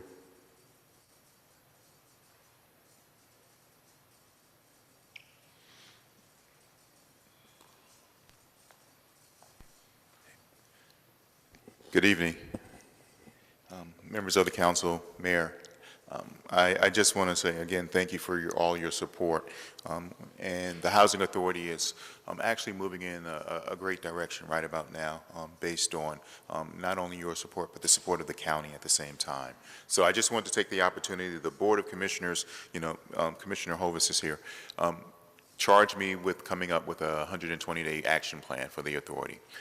I worked off of a 90-day action plan, and this is a 60-day assessment, which also includes just a little information about where we are with our particular mold restoration and remediation effort. As the city manager talked about, we are going to be applying for the state's public housing restoration grant, which is due, the application is actually due August 1st. We'll have that completed and turned in. And with your support and also the support of the county, we are optimistic that we will receive a grant, hopefully in the tune of about $3 million, which will basically top us off in terms of what we believe the new scope of work should be for the authority. So, and I just wanted to go through this real briefly, if I could. Can I operate? I'm running this, or? Okay, cool. So this is, again, I like to work off of dashboards and visuals, so it'll give you a better understanding of where we are. So this particular slide is just a slide by site identifying 150 units within our portfolio right now, which have been impacted by mold. As I said, we have gone through and have narrowed down our actual scope of work so that we can, so that we can make a determination of exactly what we need to do next. I'm not going to be able to run this thing, sorry. Is it enter? Yeah, there we go. Okay, I apologize for the technical difficulties that I'm having. It's my age. Displaced families, this is the most important one for us, right? This is the number of families that have been displaced due to the mold, and our remediation effort is taking into consideration how to get them back as quickly as possible. The funding that you have offered to us along with the county puts us in a position where we can hopefully return units as quickly as possible. But the most important thing is not necessarily the units, but the way we bring families back. So for this particular slide, you can just see the pie chart, which identifies where everyone possibly is at. We have residents, 110 families that are still in hotels. We have 13 that are in corporate lease units that the Housing Authority has worked with. We have 14 other members or families that are with family. They're not either in a hotel or a corporate apartment. And then we have 13 families that are actually going to be returning to their units before the end of this month. If you recall, my goal was to bring at least 20 units back online each month, which would allow us to have almost 150 units back online before the end of the year. But the one thing that you have to take into consideration is that not all families are actually going to be going back to actual units that were mold related. Some are going to be receiving housing choice vouchers, which allows them to go into private housing within the Wilmington area, within the city propers. So that's important to note that we're bringing families back in various ways. Some may not be going back to the original unit that they were actually in, because what we did find out was that at least 16 units that were related to mold actually were not as significant, which means that we can actually turn those units around ourselves, which we won't have to use contractors to do. That was something that quite possibly there were 16 families that we could have moved back almost a year ago, so to speak, based on us moving in a different direction. But this is where we are now with the revised scope of work, and I think it's important to recognize that. This is our, remember when I came to you before, I talked about the revised scope of work and narrowing down our approach. And in doing that, we put out an RFP, which some people might consider to be an RFQ at the same time, because we let everyone know that we were going to cap our expenses not to exceed $25,000 per unit. It was important to do that because for me, I need to know exactly what I'm working with in terms of a budget. I didn't want to work with an open-end checkbook for contractors to think that they could come in and expose the housing authority to, additional costs through change orders and different things like that. So I wanted to make sure that we were in the right space and the contractors understood where we were coming from. I did confirm that our approach was correct by using a contractor, an outside contractor, to state that our narrow scope of work would meet the requirements for some of the mold testing that we were encountering and the protocols that we would need to do. So we identified 4 companies last week. I signed 3 of those contracts today for A&I Fire and Water Restoration, Paul Davis Restoration, along with Eastern Environmental and APR Restoration. So the goal again is for these 4 companies to be able to complete at least 20 units per month, starting with the month of July. In saying that, we have one company that actually started yesterday based on the signed contract that I did. They were ready to go. We have 2 others that will begin on August 1st, and then we have one other company that's actually going to begin next week. So we'll have at least 2 companies working within the next 3 weeks, and then we'll have 2 other companies coming on board by August 1st. The goal again is still to have 20 units per month put back online. And based on this particular chart, you'll see that we have 34 units in the month of July. And that's because we had started work on 16 units prior to my coming on board. The only thing that we needed to do was make a strong push in the month of July to make sure that those units were ready. So we'll have additional units this month ready to be occupied by residents. Now, the hardest thing that we're going to go through again is having residents come back to units, because as we move at this particular pace, what's going to happen is there are going to be some obstacles that are going to pop up, meaning residents who need furniture and support and social services. So we'll have to work through those particular obstacles, but I believe it'll be somewhat like an assembly line. Remember, I started a new unit, ROTC unit, which was going to deal directly with just residents who have been relocated. So once they start to get into a rhythm and a pace as units start to come back online, it should be easier for us as we move into the month of September, October, November, in hopes that we can have individual families back before the holidays actually hit. And that's the actual goal. This is a construction checklist, and what I wanted to do is just show you, and also the city manager, how we're going to report out the monies being spent. We're going to use this as our checklist on each unit, for each unit. What it'll identify is not only the unit, the work that was done in the unit, the sign off by the mold inspection company, but it also identify the source of funding and how much of the funding of, let's say, the $1.6 million that was offered by the city, or the 1.6 offered by the county, how it was actually utilized and where that source came from. So this is going to be our cover sheet. It'll give you a clear indication of where we're going in case you want to come in and audit. And I know we have a form that we want to start reporting out. This will be a quick way to deal with it so that we don't bog down the city or the county's time in terms of staff hours and personnel hours in identifying exactly what we've done. This will be a quick, easy cheat sheet for everyone to look at if they need to do a report out to you at any point in time while we're going through this particular process. Again, this is just identifying where the budget is coming from. $3.3 million for the 105 units that we believe have a new scope of work. There are 45 units, though, that, if you recall, in discussions, 45 units were taken down to the studs, unfortunately, in the very beginning, believing that that was the necessary form of remediation. As we found now that probably wasn't the right way to go, but those units still need to be restored. So we're going to direct the Encore monies for those 45 units, believing that we can have those back online before the end of the year also. The 105 units where we're using both the funding from the city and the funding from the county, those I consider to be somewhat of low-hanging fruit. And what I mean by that is that's work that the 4 contractors that we've identified can go in and do. It's not necessarily major reconstruction of a unit.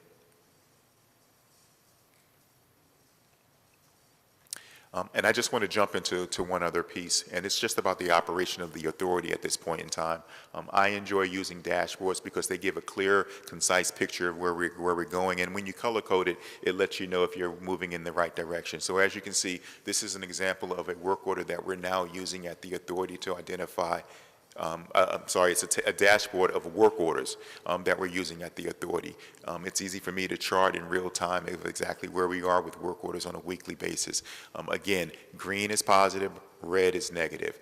So the goal is to make sure that we have all of our work orders completed within 7 days, meaning that 95% of our work on a weekly basis when dealing with the residents or making repairs in units needs to actually be done. And I'll be able to monitor this on a weekly basis and also on a monthly basis. This is also a report that we're going to be giving to the Board of Commissioners each month also, so they can understand exactly where we're moving, the direction that we're moving in. This is just one example because we're using something similar to this for all of our departments now. This is a 90-day action plan. Again, I explained that the Board of Commissioners gave me the opportunity to have a 120-day work plan. I decided that I wanted to use 90 instead. That's something that I've done in the past. 90-day work action plans work a little bit better for the authority. You don't go 6 months into some initiative and have to pivot and reverse course. So 90-day action plans that are created by the team, the senior leadership team creates these particular action plans. And I review them, make my comments, and then they come back and they implement it. And this is what performance will be based on. The reason I have the staff and the senior leadership put into this action plan is because now I have clear buy-in. There's no there's no confusion as to what the goals are for the organization moving forward. Everyone has bought in and participated in the process. I just wanted to let you know that another challenge that we had was staffing the senior leadership team of the authority. I had 2 senior positions, a chief operating officer and also a chief financial officer position open when I came on board. I can let you know, and I mentioned that on my first day of the arriving at the authority, I had already selected my CFO, and he was here 2 weeks later. My chief operating officer, we did the same thing. Within a week of my tenure, I had already identified my COO. He would have been here sooner, but he had gone on vacation with his family. So he began on right after July 4th. So we have done a lot of work in a short period of time within the authority to rebrand, to build confidence in what we do. So this is just an example of moving forward, how we're going to present information to you and to the Board of Commissioners on a daily basis. There's also the other piece of a number of title changes and a number of vacant positions, new recruits that would come into the authority to work on behalf of the residents that we represent. In addition to a new Vice President of Maintenance Operations, I thought it was best when we changed and narrowed the scope of work that we make a new transition to have a clear project manager work with us. And if you have any questions for me, I'll be happy to answer them, unless you want to direct them to Jeff. Excuse me, we have several. Mr. Waddell? Yeah, it was a phenomenal presentation, and looks like you're off and running. So I commend you for the work you've done already. I think my question is more directed to staff. This is not authorizing additional monies that we've already approved, correct? No, sir. And then this is just a resolution to support their grant application. Yes, sir. But the verbiage that says we pledge compliance assistance, what does that mean? There is a, go ahead. I was going to say, the one thing, we've had our trials and tribulations over the last year, right? So the one thing that we wanted to assure the state was that we were going to be in compliance, and the relationship between the city and the county that we thought was most important was to show that there was going to be some oversight of their dollars. So again, the checklist that I showed you was an example of how to provide oversight, which we'll send that over to both the county and to the city, and then your teams will look and review and make sure that we are appropriately using the funding for the capital needs. That compliance assistance does not tie the city to any sort of requirement should, not that I think you've got it well in hand, but should something else happen? Okay. No, sir. It is simply a compliance oversight. And both staff at the county and the city have reviewed the compliance measures and agree that they are not overburdensome, nor do they commit the city or the county to any financial obligation. Mr. Rivenbark? Mr. Garrett, I've listened to similar talks about the WHA for years, and you've made it sound just as clear and concise as I've ever heard it. Great presentation. My question is, you mentioned one of the hang-ups or one of the bumps in the road is some of these folks minus their furniture. I mean, is that something that we can get people to donate? And I'm not talking about junk. I'm talking about good stuff. If it's new, the just average citizen out there wants to help.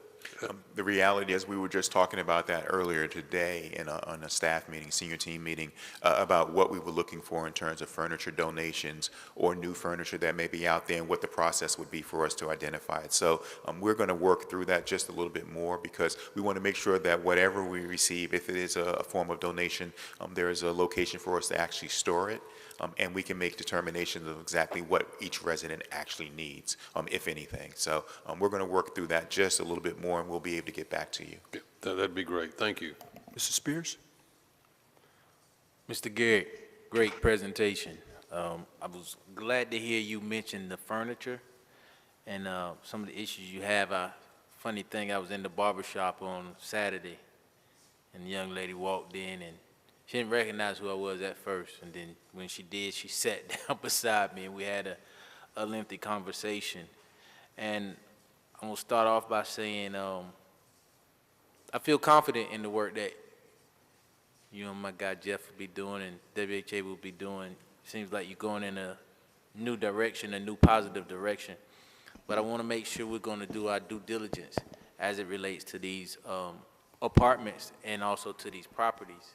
I have heard some complaints and some people who have left hotels to return to their apartments to have to return back to hotels. And so, and I don't think that's on you. Again, it's checking the work of your contractors and making sure that we get quality work. And also some complaints as far as the treatment of our residents in their stays at these hotels. And I think we want to make sure that these companies are treating your residents with Respect. Respect. Yeah, respect. Yeah, that I can't even. I was trying to find a better word than respect, and I don't think you can. Yeah, so that's one of my concerns, and also the fact that from staff, you know, if people are anything like me, you say COVID, but somebody at the library had COVID and I was at the library 2 weeks later, I feel like I got symptoms of COVID. And you got people now that any little thing that they see in their apartment is mold. But I don't think we should downplay it. Again, it's due diligence.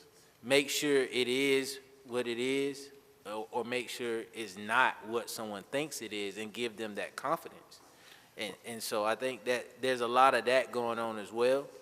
And I'm telling people just to be patient, but I'm asking you all to tell staff to be patient and use discretion as well, because some people feel like they're not being given the rightful ear because of who they are or where they live. I understand that, council member, and I can say to you that the goal of the authority is to treat everyone with the level of respect that they deserve, no matter where they're living and no matter what their economic situation is.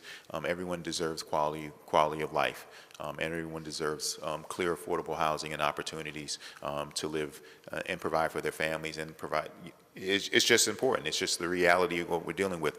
I can say that we are having members of my team, maintenance staff, certified, mold certified, so they can do preliminary inspections and make determinations if it rises to the occasion or rises to the symptoms that we need to bring in additional experts, or it needs to go further than just a surface mold or something like that. So we're doing that internally to make those determinations, and through not just whim. It's going to be based on a certification of my staff to be able to do that. When we think that it is a situation where the mold is really a tangible issue that may be airborne within the unit, we're calling in other professionals to make an assessment and identify what the exact protocol should be for removal and remediation of that. Sometimes it does not require anything very extreme, but it does require an effort by an outside contractor to come in and possibly remove a wall or do some work like that. And we'll make sure that that's done. And then after that is done by the contractors, we're still having another mold inspection done. So there's a post-test that's done saying that this unit is acceptable and the resident can actually return. It goes that far. It's an additional cost, but we believe that it's necessary to make sure that we are sure that the health and safety of the families that we're working with is taken care of. I believe it. It's just, to soothe the minds of the residents. It's not just isolated incidents. We can tell by the numbers and the stories that, it's pretty traumatic for these people. Right. And some of the issues are not as extreme as others. Not saying that there aren't, but we are taking a different approach to situations like that, where we find a circumstance where there is mold at a high level. If it is, what we're doing is looking to move people internally versus utilize hotels. So that's one of the other pieces of the puzzle to try and cut down on cost. We have other units that are within our portfolio that are mold-free. That can be utilized for relocation of residents. And that's something that I've asked the staff to make sure that they handle appropriately when that situation occurs. Thank you. Mr. Barnett? Okay, thank you for your presentation, and we apologize to you because it seems like every time you come, we have the longest meeting ever, okay? But just a couple questions. One, you mentioned that some of the people get vouchers and they're not going back to the apartments.